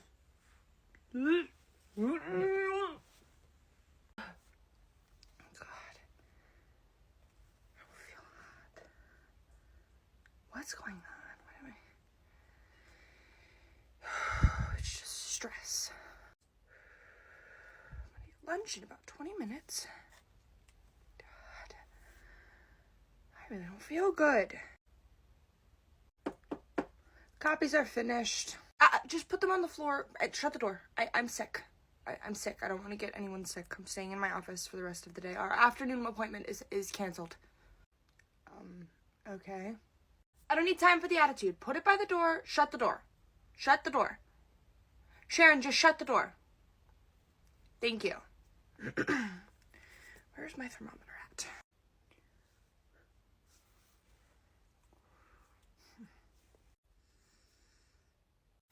Hi. Hi. Can I help you with something? Not exactly, but do you notice Debbie's been strange? Acting strange. As opposed to... Well, I guess you got a point there. She is always a little woo. But, I just... a little concerned because she does seem to be acting a little bit more strange. And I don't know if you know, but I date her brother, so I don't know if I should tell him or not. I'm like this close. I'm not sure I'm exactly qualified to give my opinion on whether we should be getting her family involved or not. I do think that she is acting a little different, but I don't really know her all that well, and I seem that has some sort of vendetta against me. A vendetta? Well, she initially hired me for exactly who I was, and I haven't changed in the slightest. However, now she has a problem with my tone of voice, the way that I speak, my responses, etc. I could go on for a while, but she has a lot of things to say about the way that I should be behaving and speaking and existing. Oh yeah, she's a control freak. With that kind of stuff, it's better to just give her way. I see. Is that what we're accustomed to doing here? Because if Debbie doesn't get her way, she makes it miserable for the rest of us. So, I'm not someone who does that. I stand my ground. I am who I am, and I'm not going to change who I am, and I've made that very clear to her. So, Oh, trust me, I've had some real issues with Debbie, but like, I've learned over time with things like this, it's just easier to let her have her way. As I can imagine, however, I stand my ground with things like this specifically. Is there anything else that I can help you with? Well, actually, yes. Debbie said that you had the copies that she wants put around the classrooms about the no refunds. If I could get those from you? She asked me to print them and laminate them, yes, and cut them. I went to bring them to her front office, and she told me that I could not come into her office, that she was sick, even though we had spoken 15 minutes prior and was totally fine. She said she is too sick and is not leaving her office and that no one is to go into her office. So she asked me to leave the papers that I expect you are looking for in front of her door and to keep the door shut. So I assume that that's where they'll be. She's sick? That's just what she said to me. So I'm obviously not going to go directly against her when she's given a boundary to me. I just shut the door and left the papers at the door. Okay, well, thank you. I'm just gonna go get those front copies then, and I'll bring one back up here for you so you can put one up. Oh, appreciate it. But I actually saved one for myself. It's already up there, if you see. I do see. If it was a snake, it would have bit me. Yes. Okay, well, I'm nosy, so I'm gonna keep a close eye on Debbie. And if you find any new information, you tell me and vice versa. Sure. Thank you. Teamwork makes the dream work. I hope everything's okay, and then we're not in for impending doom. Impending doom? Trust me. This is nice, Debbie. You haven't seen anything yet. Delightful. Oh, there was one other thing. Yeah, what's up? Well, I'm not sure how important it actually is, but there was a woman here that was here to see Debbie, and Debbie did not seem like she wanted her here. I believe her name was Lisa. Okay, Lisa. Lisa. Why do I know that name? Lisa. I think, if I'm not mistaken, I think Lisa is her therapist. Lisa was here? What did she look like? Very, very curly hair. Yep, like unmistakably curly. So you know Lisa. I don't personally know her, no, but I have seen her, and she has very, very, very curly hair. And I believe, if I'm not mistaken, she is still Debbie's therapist. Her husband recommended her. Like I said, I wasn't sure if it was important or not. She led me and thinks that I believe that it was a fitness instructor because she has these speakers with her, so I guess it's a fitting lie. Of course, but why would she be here at all? Isn't that kind of strange that she would just show up at Debbie's work? Well, that's what I was thinking earlier, and it had just dawned on me to tell you. No, it is. Thank you. Actually, because that doesn't really make sense. Why would she be here? And Debbie didn't want her to be here? From what I could understand, it was not very much like she wanted her here. There was yelling from what seemed like the back of her office, and then when Lisa left, she was very abrupt and didn't even speak to me. Interesting. Okay. Well, if you find any other information, please tell me. Literally anything, because that's definitely something. I don't understand why her therapist would show up at her job, and she obviously didn't want her here, so she obviously sent her back, and I know Debbie, she told her, don't speak to anyone on her way out. So that's why she didn't address you. Huh. I'm realizing now that speaking about this is probably not the wisest decision, considering we are under all sorts of cameras. Oh god, could you imagine? She's just sitting there, like, patrolling the cameras. No, she doesn't look at them unless she knows, like, there's something specifically at a timestamp, what to look at, specific details. She has way more important things to do in that office than watch the cameras at the front desk. I don't know. With her vendetta against me, I really wouldn't put it past her. This whole situation is so interesting to me. The fact that she has some interesting problem against you, but at the same time, her therapist came. I don't know. I'm very confused, but I'm going to sit here and I'm going to think about it while I'm in the classroom, and we'll update at the end of the day. Sounds good to me. Okay, I'll be in the classroom. God, what is going on? I feel so nauseous. I need to get myself a Dr. Pepper.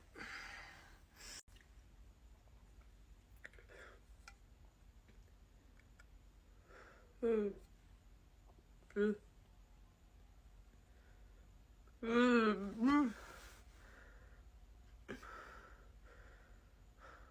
what the hell is going on? This is the most ridiculous thing.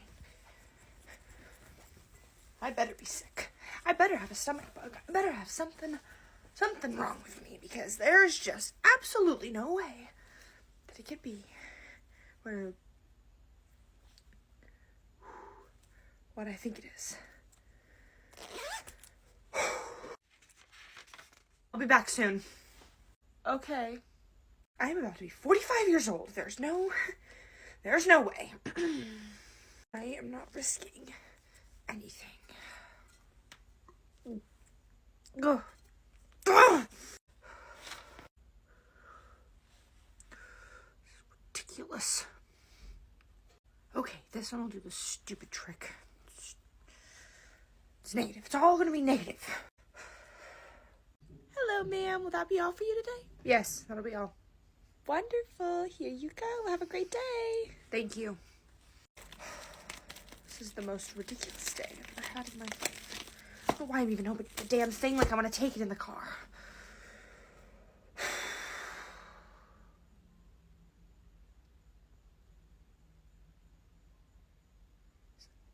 Is that Bill? With Lisa at the Starbucks? Why are the two of them getting coffee together? Why are the two of them getting coffee together? This is the most ridiculous day in the whole... Don't know why I'm opening it now like I'm gonna take it in the freaking car.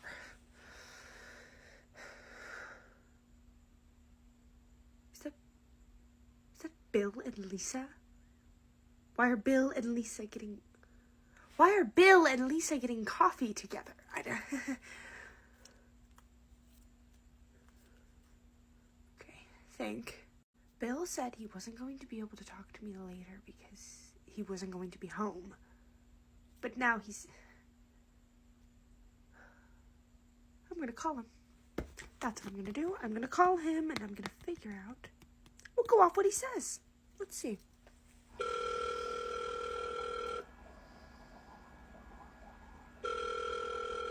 His phone is sitting directly in front of him.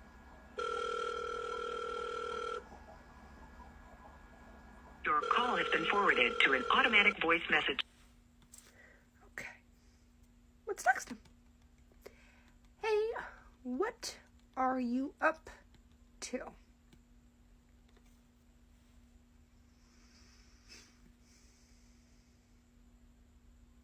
Nothing much.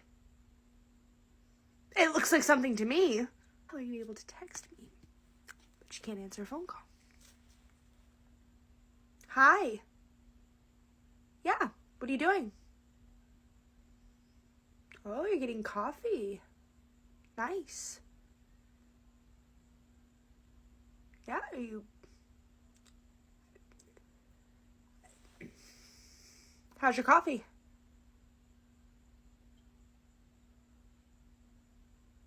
I'd like... which Starbucks are you at? Because I'd like a coffee if you could bring one by... Excuse me. Nothing. I'd like a coffee if you could bring one by for me.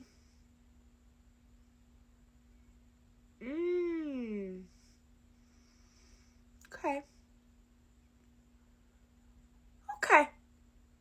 Okay, so you're on the other side of town. Okay. What are you doing tonight, Bill? Why won't you be able to talk to me tonight? Why won't you be able to sit down and have a conversation with me tonight? Where are you going to be going? No, I'd like to talk now. I would like to talk right. I would like to talk right now.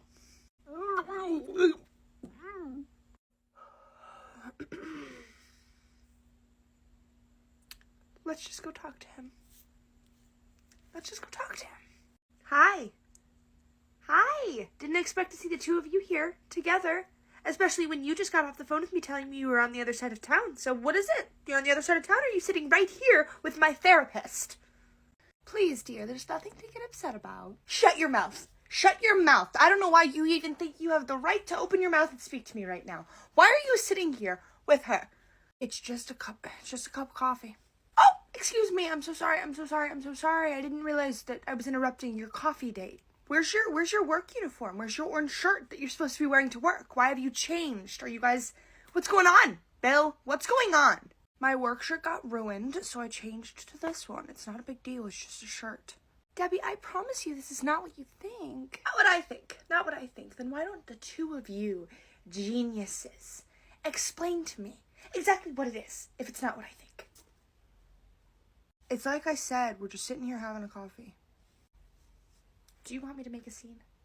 Do you want me to make a scene? Because I am not above making a scene. I will make a scene in this entire place right now if you don't speak to me like I'm not an idiot. Okay? You're not sitting here with my therapist just innocently getting a cup of coffee. Okay? What are you two doing here? Dear, as I tried to explain to you, your husband is very concerned about you, and that's all. Yeah, And I told you, as your client, that there was nothing to worry about. That there was nothing to worry about. So why you feel the need to go back and connect with him behind my back? Don't be dramatic. Nothing's being done behind your back. Oh no? It hasn't been done behind my back. So that's why when I called you about 2 minutes ago when I literally saw you in my car, you told me you were on the other side of town.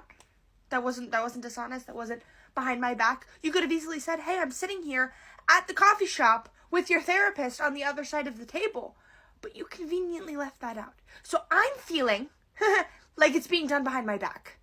Did you want to sit down so we could discuss this? People are beginning to stare. Oh. I'm sorry, everybody. Sorry, everybody. This cheating bastard decided to get coffee with my therapist after she bombarded me at work and thought it was appropriate to try to do exercises in front of my employees. Okay? It's a little bit of a shit show. So sorry that I'm inconveniencing all of your coffee dates and wonderful mornings, but just be glad you're not having the morning that I'm having. Okay? Okay. I think they're good. All right, I'm leaving. Oh, no, stay, enjoy the two of you. And while you're sitting here talking to your new side piece, I guess, ponder on the thought that you have a child on the way. Child? Hold on a damn minute, a child on the way? What the hell are you talking about? Are you pregnant? Yes. You're pregnant. Probably. Probably. Yeah, probably. What the hell does probably? What do you mean probably? Are you pregnant or are you not pregnant? Well, probably. I'm not 100% positive quite yet, but what is it any of your business at all? What is it of my business? If you're pregnant, wouldn't it be my child, or is there something else that you need to tell me? Oh, don't be stupid, Bill. Of course it would be your child. You're not going to be in its life, though, considering that you need to be with this hoe bag. Nice. I'm not with... Oh, God. If you would just close your mouth and sit down for 45 seconds to let either one of us give you an explanation as to what's actually going on here, then maybe you would learn something instead of making a giant scene to make everyone look like I'm the town's dirtbag. You are the town's dirtbag. I'm making a scene and you want to... I don't care if I'm making a scene and I don't know how much clearer I need to make that. You're trying to gaslight me into thinking that this is not exactly what I'm seeing that it is. You lied to me. Why would you lie to me? You're sitting here with my therapist. For what reason? There's no other reason. There's no other explanation. She's my cousin. There's nothing that you can... What? He said I'm his cousin. Now can you please sit down? What the hell are you talking about? She's my therapist. She's my therapist. She's not your cousin. Except that she is. A few of the guys and me at work all went and did one of those little DNA kits and sent them off, and they came back to see, like, relatives, and logged on, and there was distant relatives, cousins, and way more cousins than I had thought, and then I didn't think anything of it, but when you had mentioned that your therapist's first and last name, it dinged and rang a bell, and I wanted to explain to her, to see if maybe it was a conflict of interest for having you as a patient. And then you seemed very erratic this morning, so I just thought that, considering she is my cousin, that maybe she could come to you on, like, a friend-to-friend level. And obviously, I don't know. Are you kidding me? Debbie, come on, stop cursing in front of all of these people. Can you just sit down? No, I won't be sitting down, and the fact that you think that I'm going to believe this story that you have just concocted because you've been caught on the spot, I'm not an idiot, and I feel like I'm going to throw up, and I don't say that lightly because I've thrown up 3 times today. The story is not concocted, it's true, that's exactly what happened. So you be...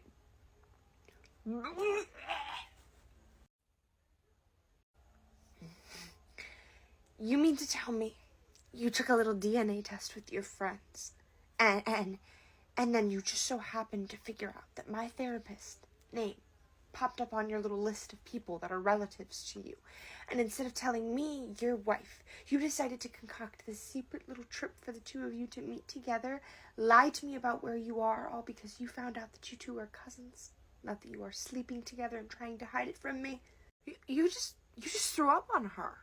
Really? I wasn't aware. Haha.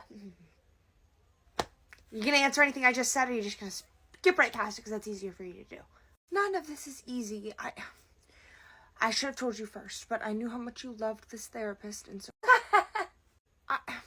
Alright, I didn't want you to have to fire her before I got anything facts-wise straightened out. I had names on paperwork before I could confirm anything. I didn't want to let you know. I should have let you know. I should have talked to you beforehand before I even spoke to her.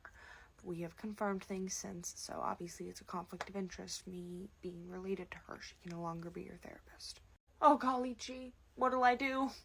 I think I'll manage. But everything that she said was true. I am concerned about you, and I was concerned about you this morning, and I'm even more concerned now that you're throwing up in public on people. Are you pregnant? You said you're pregnant, but there was also probably and all of these things. Have you taken a test?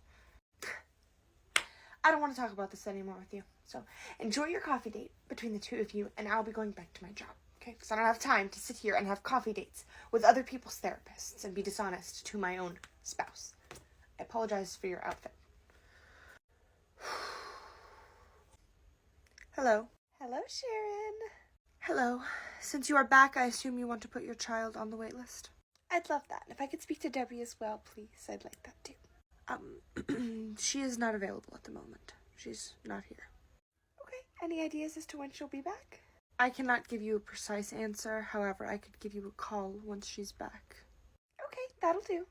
Perfect. I've added your name to the wait list, and like I said, I'll give you a call once she arrives. Thank you so much. Appreciate you. Not a problem at all. Oh, hi, Debbie. No. I'm sorry. You should be, because the answer is no. I'm not dealing with any of this right now. Anything that you have to say to me can wait. I have something I need to take care of in my back office, so no. Okay, that's understandable that you have something that you need to go do. However, you've been gone, and I needed to speak to you, and we had a customer that wanted to speak to you as well, and so I just would like to fill you in on what exactly is going on before you go to your office. And I'm telling you no, I will be going to my back office now, okay? Okay. You know, Shannon, you could really... Sharon. Excuse me? You called me Shannon. My name is Sharon. What were you saying?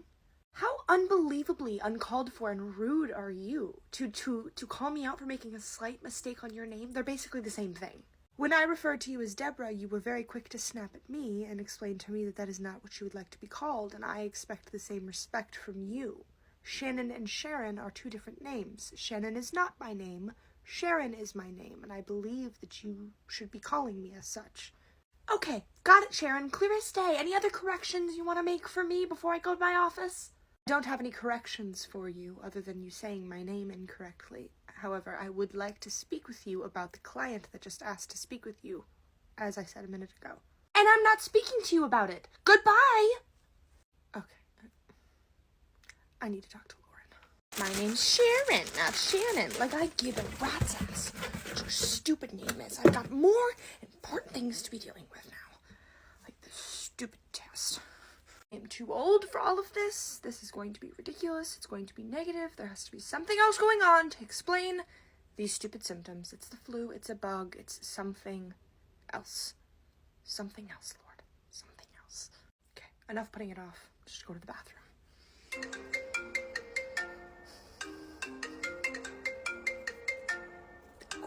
Of course! What on God's green earth do you want from me? Oh, you want to know if you're a dad? You want to know if I have a baby in my stomach? Well, I don't know yet. Because I was about to go take it, and you called me. Of course you did. Perfect timing, huh? Bill, I don't care about your explanation. When I get home tonight, don't be there. Don't be there. And no, I will not be calling you with the news. I will not be calling you with the news, whether it's positive or it's negative, because it's none of your damn business at the moment. Okay? Oh yeah, I'm erratic. I'm erratic. I'm erratic, and I'm crazy, and I'm psycho, and I'm nuts, and I'm loony bin. Sorry to be bothering you, but I do have a little bit of information. No, bother me. That's the whole point of this. Okay, great. Well, we know that she was sick this morning. However, then she abruptly left. Abruptly left? Yep, and then she came back with an even worse attitude than she had previously, and she doesn't seem sick. Okay, I wonder if maybe I go knock on her door and I see just like how she responds to me as an overall. That's an option you could definitely pursue. I mean, she does have this vendetta against me, so the attitude could just be targeted towards me. So maybe that is a route we can take to see if something's going on. Okay, so I'll just go knock on her door and we'll see how she responds and we'll go from there. Okay, let me know how it goes. I will. I'll be right back. Go away! Go away! What part of go away did you not hear? What the fuck is going on? Debbie, it's Lauren. I don't give a rat's ass who it is. You're not welcome in my office. Leave. Why are you opening the door? I'm sorry. I just am a little concerned. Is everything okay? Is everything okay? Everything is fine. I do not want you in my office. I have COVID, so I'm testing for a COVID, and I have my COVID test. I need you to go. I need you to get out of my office. Now. Go and close the door. And Lauren, so help me God.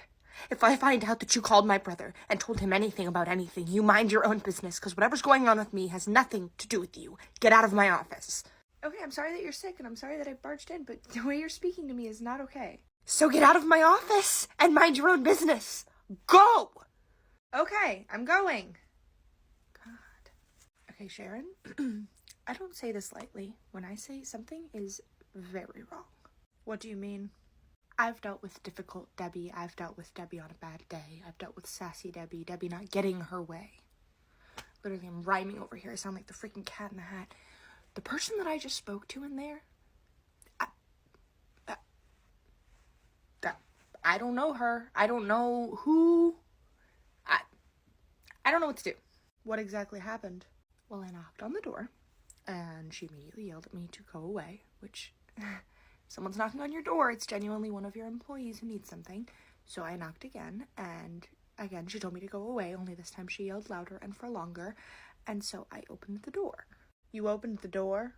Well, yeah, and in hindsight I probably shouldn't have opened the door, but I opened the door because I don't know, I just thought something was wrong, so I opened the door, and that's when I saw her, like, hide something behind her, and then she said that she was sick with COVID, but she needed to test for COVID with her COVID test because she's sick with COVID. But how does she know that she has COVID if she hasn't taken the COVID test? And it didn't look like a COVID test. What did it look like? It looked like a pregnancy test. A pregnancy test? Yeah, and it would make sense why she didn't want me to see it and why she was adamant about hiding it, because who would hide a COVID test? Yeah, there's no reason to hide the COVID test if you're going to tell the person what it is anyway. Exactly, and pregnancy fits, no? Yes, however, I doubt that Debbie is planning on having a child. Plan or no plan, things happen, and I'm pretty sure that's what I saw. Also, she told me so help her God, if she finds out that I tell her brother. She didn't really finish the sentence, but I don't want to find out. So you aren't going to tell her brother? No, I am, of course, but I don't. If I was originally going to tell him, it was going to be telling him to tell her to, like, try to help her. But now I'm going to tell him, and I don't know, because I'm scared. I don't know what that was just now. Okay, I had a client who wanted to speak with her or have me give her a call when she arrived back today, but I think our best course of action is to just leave Debbie to herself for the day. Okay, yeah, I think it's best to just leave her alone. Yep. I'm just gonna go back to the classroom then. And I'll be here. No, I get it, sweetheart. You're just the girl that answers the phone. However, I need you to tell whoever's in charge of you that I need to be seen today. I do not want a further appointment. I need my blood work done today. I don't want to hear that.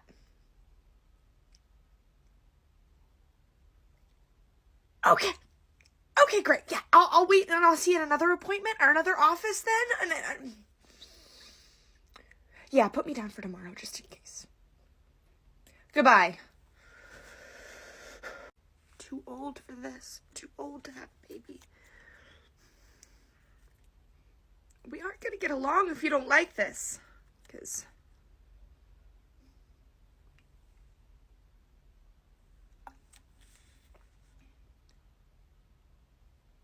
Cece, Heather, you guys are never going to believe what's going on. What's going on? I think that Debbie's pregnant. Pregnant? How do you know? Well, I'm not 100% positive, but I went into her office, but she yelled. She didn't want me to go into her office, and I opened the door anyway, and that was the whole thing. And then she hid whatever she had. She said it was a COVID test, but it didn't look like a COVID test. It looked like a pregnancy test. And she told Sharon this morning that she was sick, but she didn't seem sick. And then, I don't know, just too many pieces. It all fits. I think I'm gonna call Jerry later and tell him, I guess. Wait, I'm sorry. You're gonna call her brother and announce her pregnancy to him? Well, of course. He's my boyfriend and her brother. I think he should know. I personally think he should find out from her. I mean, I, for one, would be pretty pissed if someone announced my pregnancy to my family before I did. Well, what do you mean? Well, it's just like she didn't want you to know, and now we know, and I just feel like maybe you shouldn't tell him. Well, I'm really just concerned for her. I just want to make sure that she's okay, and I feel like making her brother aware of, what's going on can't hurt. I don't know.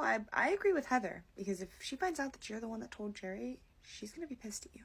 Well, she did kind of say that. What did she say? I think her exact words were, Lauren, so help me God, if I find out you tell my brother Jerry about anything, you need to mind your own business. Lauren? And then you came out here and told us? Well, yeah, I mean, she's clearly being irrational. She won't even let me come into her office. She's the director. I should be allowed to come in her office. What if there was a problem or something? But there wasn't a problem. You were just being nosy. I wouldn't tell Jerry anything. You shouldn't even have told us. Really? You guys wouldn't have want to known? If you guys had found out first, I would have appreciated you telling me. Telling you what? Oh, well, we were just talking about the, talking about... We had just found out that there was an inspection coming, and I was just saying that if they found out about the inspection, that I would have wanted them to tell me, and so I was just letting them know. There are no upcoming inspections. There isn't? I must be confused then. I thought that there was an upcoming inspection. Sorry guys, I must have been misinformed. Not a big deal, just misinformed. Now we are corrected. Thank you, Debbie. Interesting timed mistake there, Lauren, considering that you just left my office. Just interesting, because you could have easily asked me in there if there was an inspection. I digress. Cece, I'd like to speak with you in just a few moments in my office. Aren't you sick? Excuse me? I'm sorry, but when I was in your office a second ago, you said that you were sick with COVID, so And I could have sworn that I remember you saying that you were going to mind your own business. So, I guess we're both not good at what we're saying. The test was negative. I'm not sick with COVID. If I was sick with COVID, I would not ask one of my employees to come join me in my office. Cece, when you have a moment. You're screwed. I'm screwed. She wants you in her office, not me. Yeah, but did you see the way she was talking to you? She's not your biggest fan at the moment, it seems. Yeah, well, feelings mutual. Reagan's about to bring the kids inside, so I'm just gonna go set up for the art activity, because I have more important things to do than worry about what Debbie is feeling about me. Yeah. Okay, if you're gonna go take care of that, then I guess I am going to go to Debbie's office then. Okay, good luck. It's crazy how she just kicked me out to invite you in, but whatever. Hello. Come in and take a seat. I'd like to have a very, very simple discussion with you. It'll only take a minute. Okay? Cece, I've never known you to be a liar. Are you a liar? I definitely do not consider myself a liar. No, I don't lie. I don't make a habit of it, that's for sure. Okay. Well, keeping that in mind, that you are not a liar, I am going to ask you one specific question, and that specific question is actually going to determine the rest of your future here at this daycare, or if there's somewhere else that might be a better fit for you. Wait, my future? I'm sorry. Have I done something wrong? I'm not sure. Have you done something wrong? I believe that that's a question that you could probably better answer yourself. I do not believe I've done anything wrong. Okay. I'm going to ask you one question, and you are going to answer honestly, and it's going to be as simple as that. Do you understand? If I find out that you have not given me an honest answer, that your position here will be terminated. Okay, I understand. What's the question? What did Lauren actually just say to the two of you? Lauren, I'm sorry. I thought that you were calling me in and asking me about something pertaining to me, as I don't really understand why my job would be threatened or put in the balance because of something that someone else may or may not have said. Well, your job is only in the balance if you choose to lie to me about what was said. So just tell me the truth. It's not that big of a deal. Just tell me exactly what she said to you. I'm sorry, I just don't think that this is fair. I think that if you're going to have a conversation with Lauren about what Lauren said, you should be asking Lauren or checking your own cameras. So you don't want to cooperate with me and just explain to me what was said. You want to go around this. Okay. I'll make sure I note that. I'm sorry, I'm not trying to go against you or anything. I just don't really feel that it's fair that I'm being dragged into the middle of a problem between you and an employee. I know you and Lauren have previously had your issues. Never gotten involved, and I never want to be in the middle of it. I'm gonna give you one more chance before I ask you to leave my office. I don't understand why you have to ask me instead of just checking your security system. You have cameras, you've checked them before. Go ahead and check them now if you're curious as to what was said. So based on that answer, I'm gathering that she has told you something that you feel that you shouldn't be repeating back to me, which tells me almost all that I need to know. And for your information, the cameras out there aren't exactly working right now for audio. Okay, well, I wasn't aware that the cameras were not working for audio, and I don't believe that my answer depicts anything. I don't have an answer. I don't want to be involved in this. In what? In whatever's going on between the two of you. So if you don't have any other questions for me, I'd like to just get back to my work. Cece, your work right now is to answer my question. Okay? I'm your boss, and that's what I've asked you to do. So instead of going back to your classroom and finding something for you to do, just answer my question. What was said? She said she walked into your office and that you had yelled at her briefly, and when she opened the door, I told her that she shouldn't have opened the door, but when she opened the door, she said that she saw a COVID test on your desk, and that if you were positive for COVID, she understands why you didn't want her in her office, but you hadn't taken the test yet, so how were you sure if you were positive for COVID or not positive for COVID? That's what she said. That's what she said. See, I don't know how inclined I am to believe you, because I feel like if it was just that, then why wouldn't you just tell me that when I first came in here and asked you that? Well, because, Debbie, you didn't just ask me. You brought me in here in an intimidating manner, and then you threatened my job, which obviously is going to put me on edge, and then directly afterward, I find out that you're threatening my job based on something that has nothing to do with me, and that I need to be a snitch of sorts to whatever games you think are going on between you and Lauren, and I don't want any part of it. I don't think that that's fair to involve me, and I don't. So, and I also don't know what you want known and not known. Obviously, you didn't want her to know about the COVID test, so I don't know if you have COVID or not. You obviously aren't feeling great, so I don't really feel like I should be standing in your office right now, because I, for one, do not want to get sick. Fine, go. What happened? Let's not talk about this right now. Let's just get back to our job, okay? Wait, hold on. What do you mean? What did she say? Let's not talk about it right now, okay? Why are you being so weird? Can you just tell me what happened? You want to know why I'm being weird? I'm being weird because I just got interrogated because you won't stop gossiping about things that have nothing to do with you. I just had to lie to her too, and if she finds out that I lied, I'm gonna lose my job because you need to be nosy and gossip to people. Why would you lose your job? Lauren, because she called me in there and asked me what you said to us. Okay, so if you wouldn't tell, you wouldn't get to work here anymore? Like, that's not cool. So you told her what I said? Oh my god, did you even hear what I said? I said I lied to her because obviously I couldn't tell her what you told us because then her head would have exploded, okay? I don't want to sit here and I don't want to talk about this anymore. I don't want to gossip anymore. I had to lie to her, and if she finds out that I lied, she told me if I don't tell her the truth, my job is gone, which, again, is totally unfair, but we work for Debbie, so what other...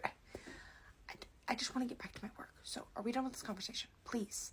Okay, fine, I'm sorry, I just wanted to know what was going on, and obviously it was about me, so sorry. I'm gonna go talk to Sharon really quick. I will be right back. No, Lauren, no. I'm sorry, what? There's no reason for you to go talk to Sharon right now. You can do whatever you want on your own time, and I'm not trying to be, like, the boss of anybody, but there are things that need to be done in the classroom, and you talking to Sharon right now does not take priority, and obviously you want to just go gossip. I don't want to gossip, I just wanted to tell her something, but okay, what needs to be done? If something needed to be done, you could easily just tell me that, and I will do it, rather than you needing to, like, snap at me and tell me where I can or can't go. Lauren, I'm not trying to tell you where you can and can't go, she's obviously on high alert, we've had enough gossiping for the day, I've just been interrogated, we can't let her know. Can we just keep on the down low a little bit and just relax and do what we need to do. Just keep our heads low until she cools down a little bit, because she's obviously not in the best circumstances. Whatever you want to tell her, you can tell her later. Yeah, no, I got it. What needs to be done? Point me in the direction and I will do it. I gotta finish setting up this handprint activity, so if you either can help me set up this, or I'm sure Heather could use a hand outside. Yeah, I'll go help Heather outside. Okay, so I'm the bad guy. You wouldn't have a job for me anymore if it weren't for me, but I'm the bad guy. Well, that one isn't just for you now, is it? I think it's for everyone, so let's use our nice hands. Let's share together, okay? Okay, nice job, everybody. Hi. Thought I'd join you guys out here. Cece is driving me absolutely insane. Cece is?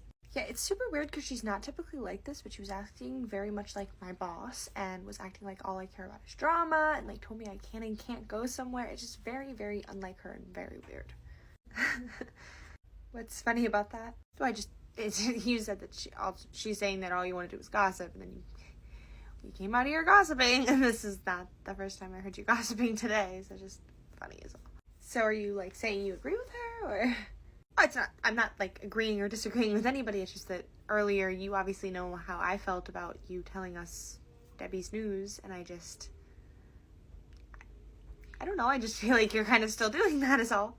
It's just a little funny, and just, everyone can do their own thing, I have no problem with it, I just personally wouldn't do it. Right, but if like you guys found out something about our boss and I didn't know, I'd want you to tell me. So I guess I'd see where you... Hey, up the stairs and down the slide, okay? We don't climb the slide. I'd see where you're coming from. It's like stupid workplace gossip, but when it comes to someone being like pregnant or not pregnant and they haven't themselves shared that news with people yet, I just feel like that's something that we don't really gossip about in just like general society. Well, you're still new, but a lot of us have noticed that she's had really erratic behaviors, and this kind of explains everything, and so I thought that you guys would want to know, but obviously everyone is against me, and I should just learn to keep my mouth shut. I really don't think that it's like anyone's against you, it's just like, I feel like people probably just don't like gossiping as much about like topics like this, and especially like breaking someone's news for them when it's like something like that is like super exciting to tell someone for the first time. If she's excited about it or if she's not excited about it. It's just all kind of like up to her whether she wants people to know or when she wants people to know. Do you get what I'm saying? No, I get what you're saying. I'm not a monster. It's just I thought, never mind. I should just be careful with who I'm speaking to. Friends, those are not nice hands. I want to see only nice hands only, okay? Thank you. I feel like we're all the same group of people that you initially thought. Obviously, I'm new, so you're just still getting to know me. But like I said, stupid workplace gossip. We all love to hear it and we share it. But this is something that's just a little bit more serious, is all. Well, I just thought it was exciting and I wanted to share it with y'all, but I obviously shouldn't have done that.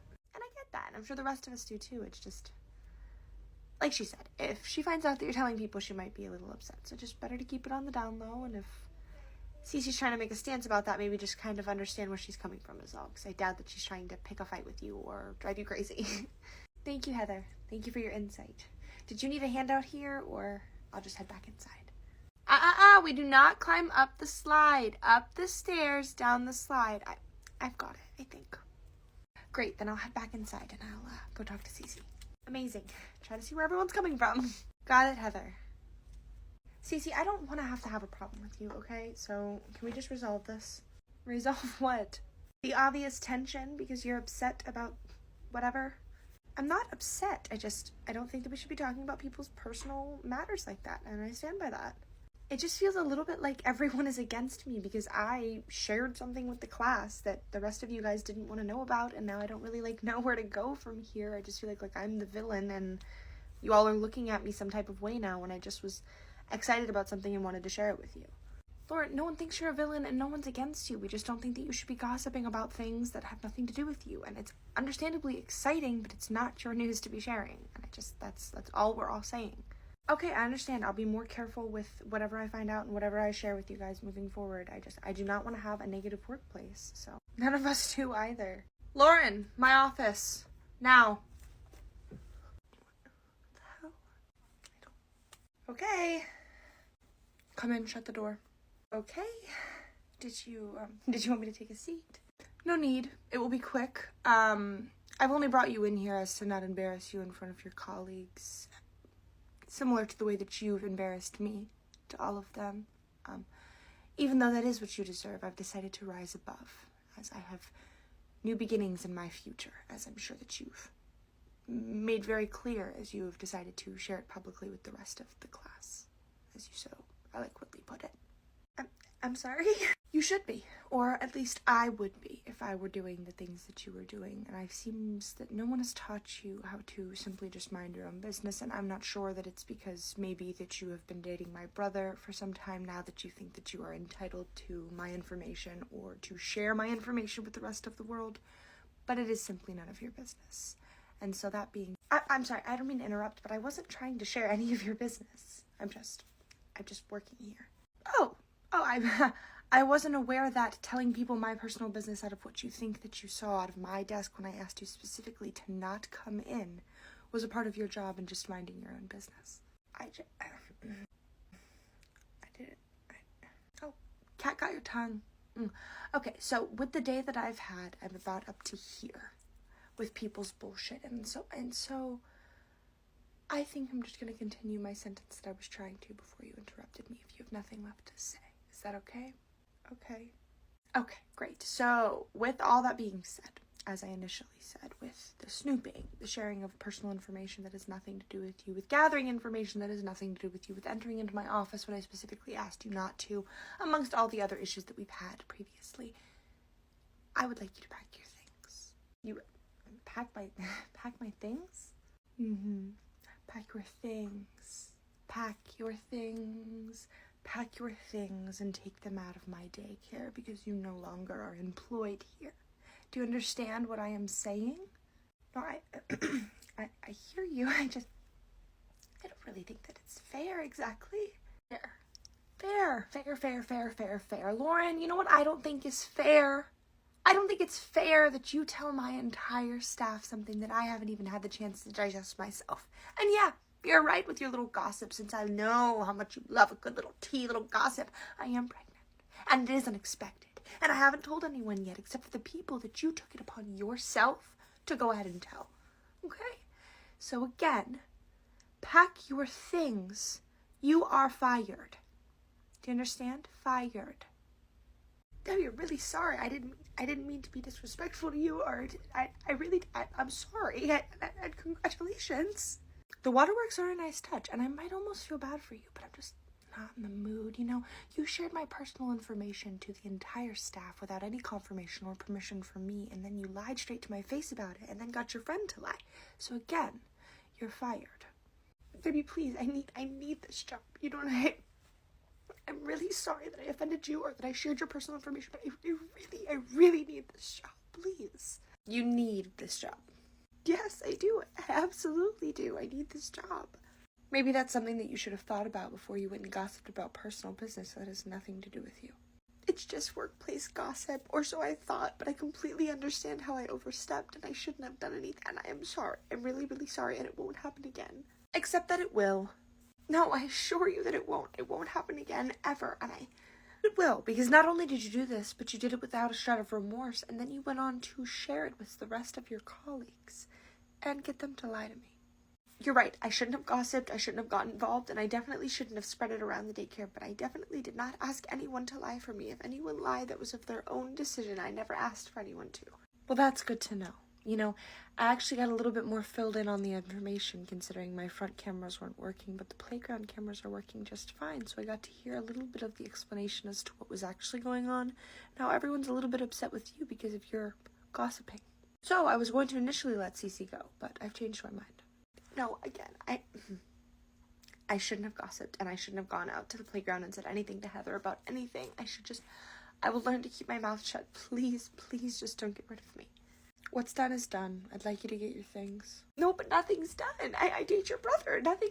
We could easily go back and fix all of this. I can make up for everything that I've done, and you can just keep me here, and I promise I will keep my mouth shut. That is a nice little fairy tale, however, it's not reality, and I can't have someone on my staff that I do not trust, and I no longer trust you. So, again, please pack your things. Please, I'm begging you, and I don't want to have to beg. Save your begging, then, for a circumstance where it might get you somewhere. I don't understand why you're not accepting my apology. I've never done anything wrong. I mean, even when I was previously no longer working here, it wasn't for my doing. It was, and I chose to come back to give you a second chance, so I'm not understanding why you can't do the same for me. I don't need nor do I want a second chance from you, dear. I'd like you to leave. What's gonna happen at family get-togethers then? I mean, I am dating your brother. We'll cross that bridge when we get there, but for now, for my business life, you are no longer employed here. This is ridiculous and honestly completely unfair. But okay, great. I'll go get my things then. Hey, are you okay? Do I look okay? No, I'm not okay. I just got fired for gossiping about things that you were all gonna find out anyway. Debbie's pregnant! Debbie's pregnant, everyone! Debbie is pregnant! Yes, sweets, I have snacks for you in the car. And I'm so sorry, I didn't mean to eavesdrop, but did I hear you say Debbie's pregnant? See how it could be confusing, but we were actually talking about somebody else. Oh, okay. I was really excited. I was actually gonna ask you where she was, if I could say congratulations to her. No, it's not necessary. She is pregnant, and she's in her office. Oh, I'm sorry. Is she or is she not? I'm so sorry, I didn't mean to eavesdrop, but now I'm a little bit intrigued. I can assure you that Debbie has not shared any information with us, whether she is pregnant or not. This is actually an employee who's been asked to leave, so I'm going to take her out. Okay. Just, if she were pregnant, it'd be quite the miracle. Is she up there in age a little bit, huh? I am not sure how old Debbie is, but I do know that she has not shared with us that she's pregnant or not. Okay? Well, if you find out otherwise, you let her know that God has a plan. God has a plan always. Yep, I'll be sure to do that. So I'm just an employee who's been asked to leave? Okay. Are you kidding me with the way you're acting? Yes. The way I'm acting, I'm upset that I just got fired from my job, and I thought that you would be upset too. It's nice to know that the friends that I thought that I had here aren't really friends at all, and you're all just preying on my downfall. I mean, what the hell is that? No one is preying on your downfall. Me and Heather both tried to tell you how what you're doing wasn't exactly the best idea, and instead of stopping, you continued to do it, and then I was interrogated about it, and I had to lie to our boss to cover for you. So don't you dare say that anyone is against you, especially not me. I feel like actions speak a whole hell of a lot louder than words, and the fact that you just referred to me as an employee who's been asked to leave the premises is just... I see where we stand. Honestly, Lauren, I don't know what else to call you right now with the way that you're acting. You're lucky that the kids weren't in here when you just threw that whole fit of yours. Otherwise, we'd have 17 kids who are going back to their parents explaining, Mommy's pregnant. I just had to fix that situation out, and you don't even care. Why would I care anymore? I just got fired. Gee, I don't know, as to make the people who are still working here's life not a living hell, considering you do know that she is pregnant and the next 9 months are going to be probably nothing but hell for us, and the fact that I'm probably on thin ice because I'm sure she knows that I lied to you if she knows enough information to know that you're going to be fired. I'm not going to be fired. I am fired. She just asked me to pack my things about 6 different times. But you're off scot-free because the cameras weren't working inside. But when I went outside to the playground and I was talking to Heather about this entire situation, apparently Debbie had ears in on the entire thing and got a good clear picture of the fact that you and Heather were very much against me. And so she likes the two of you because you were against me and so is she.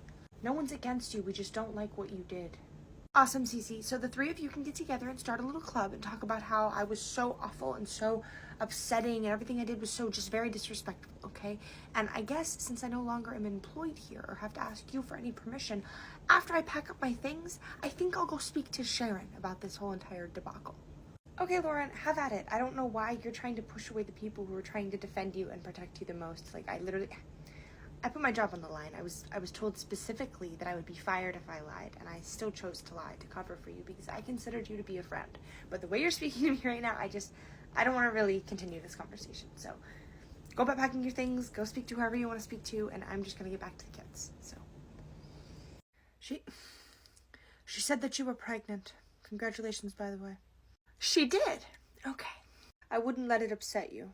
Appreciate it, Sharon, but I am going to let it upset me, actually, because she's been very, very, very disrespectful to me, and that was just the last breaking straw for me. I understand your want to be frustrated with her. However, letting her know that you're frustrated with her only gives her the power back. She obviously has a problem. What do you mean she obviously has a problem? What do you know about the situation? What did she say to you? It's not so much what she said or didn't say to me. It's more so the fact that she was fired for gossiping, only to continue to gossip and tell me something that I should not have heard from her, but more so heard from you, yourself. God, you saying that really just makes me feel a lot less crazy, so I appreciate it because she's acting as if though that this was no big deal and just some gossip, and this is something that I personally would have loved to share with my staff when I was ready. And now the entire staff knows and is looking at me crazy. I doubt that anyone's looking at you crazy. Right, well that's how it feels to me, and I don't feel like I'm in my own body. I can't even drink my favorite drink. I threw up this morning because I drank a Dr. Pepper. I can't do this. You can. God, you know, you're a very difficult person to get any sort of sympathy from, or I don't know. I'll be in my office. Forgive me, sympathy is not my strong suit, and I understand you want to be alone and in your office, but before you go, there was something I needed to speak with you about. And what was that, Sharon? What did you want to talk to me about? There was a woman who wanted to put her son on the wait list. She was here just a few days ago with the pink hair. I had told her that she could be put on the wait list, and then she chose to wait, as you are aware of, but then she asked me to speak with you, and you were not here, and then you were here, and you didn't want anyone in your office, so I just was wondering when would you like me to give her a call back, or if you would like to give her a call back. No, tell her to find a different daycare. I'm sorry? Tell her to find a new daycare. I didn't like her attitude, I didn't like her tone, I didn't like the way she came to my office and was trying to, I didn't like any of it, so no, I don't want her as a client, and you can just tell her that our waitlist spots are full. Well, as you know, she's already been informed that the waitlist, while it is long, she can add her name to it. Well, now you call her back, and you tell her that there is no more waitlist spots, that she needs to find a new daycare. Understood. Is there a possibility that you could be the one to relay this information to her, as she'd like to speak with you? No, Sharon, no. I have very important things I need to go deal with, and the day I've had, no. You can give her a call. You said that you were going to call her when I got back into the office. I'm back in the office. I've informed you of what to say to her. Now you dial the phone and you give her a call. Okay, understood. Things would go a lot smoother around here if everyone just kind of followed my instructions without giving me pushback in every direction. And you are great at your job. It's great, but we could do without the pushback, okay? If I've asked you to do something, it would just be so much simpler if you could just go and do it.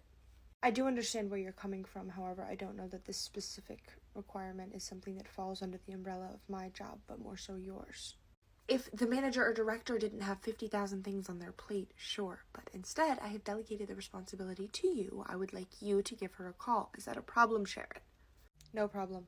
Great, then I will be in my office. God, I'm so sick. What is it that you want, Bill?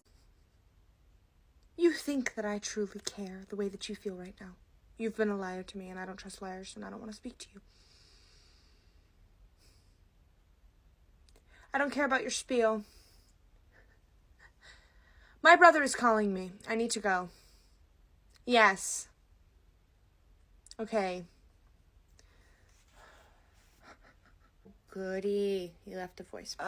Hey sis, I don't know what's going on. I just, I got a call from my girlfriend. She's really upset. She's crying. She said you let her go. I know you guys have had problems before, but she's family, and I know that there's something we could work out here, so if you just give me a call back, we could just talk about this, and I love you. I'm not calling you back. I don't care, because she's no longer my employee. She's not my family, and she's not my employee, so it is not my concern whether your girlfriend is crying or not. I have a daycare to run. Okay, what's going on in here? Everyone's just getting their work done. Good to see. Good to see. We've got, 7 kids left.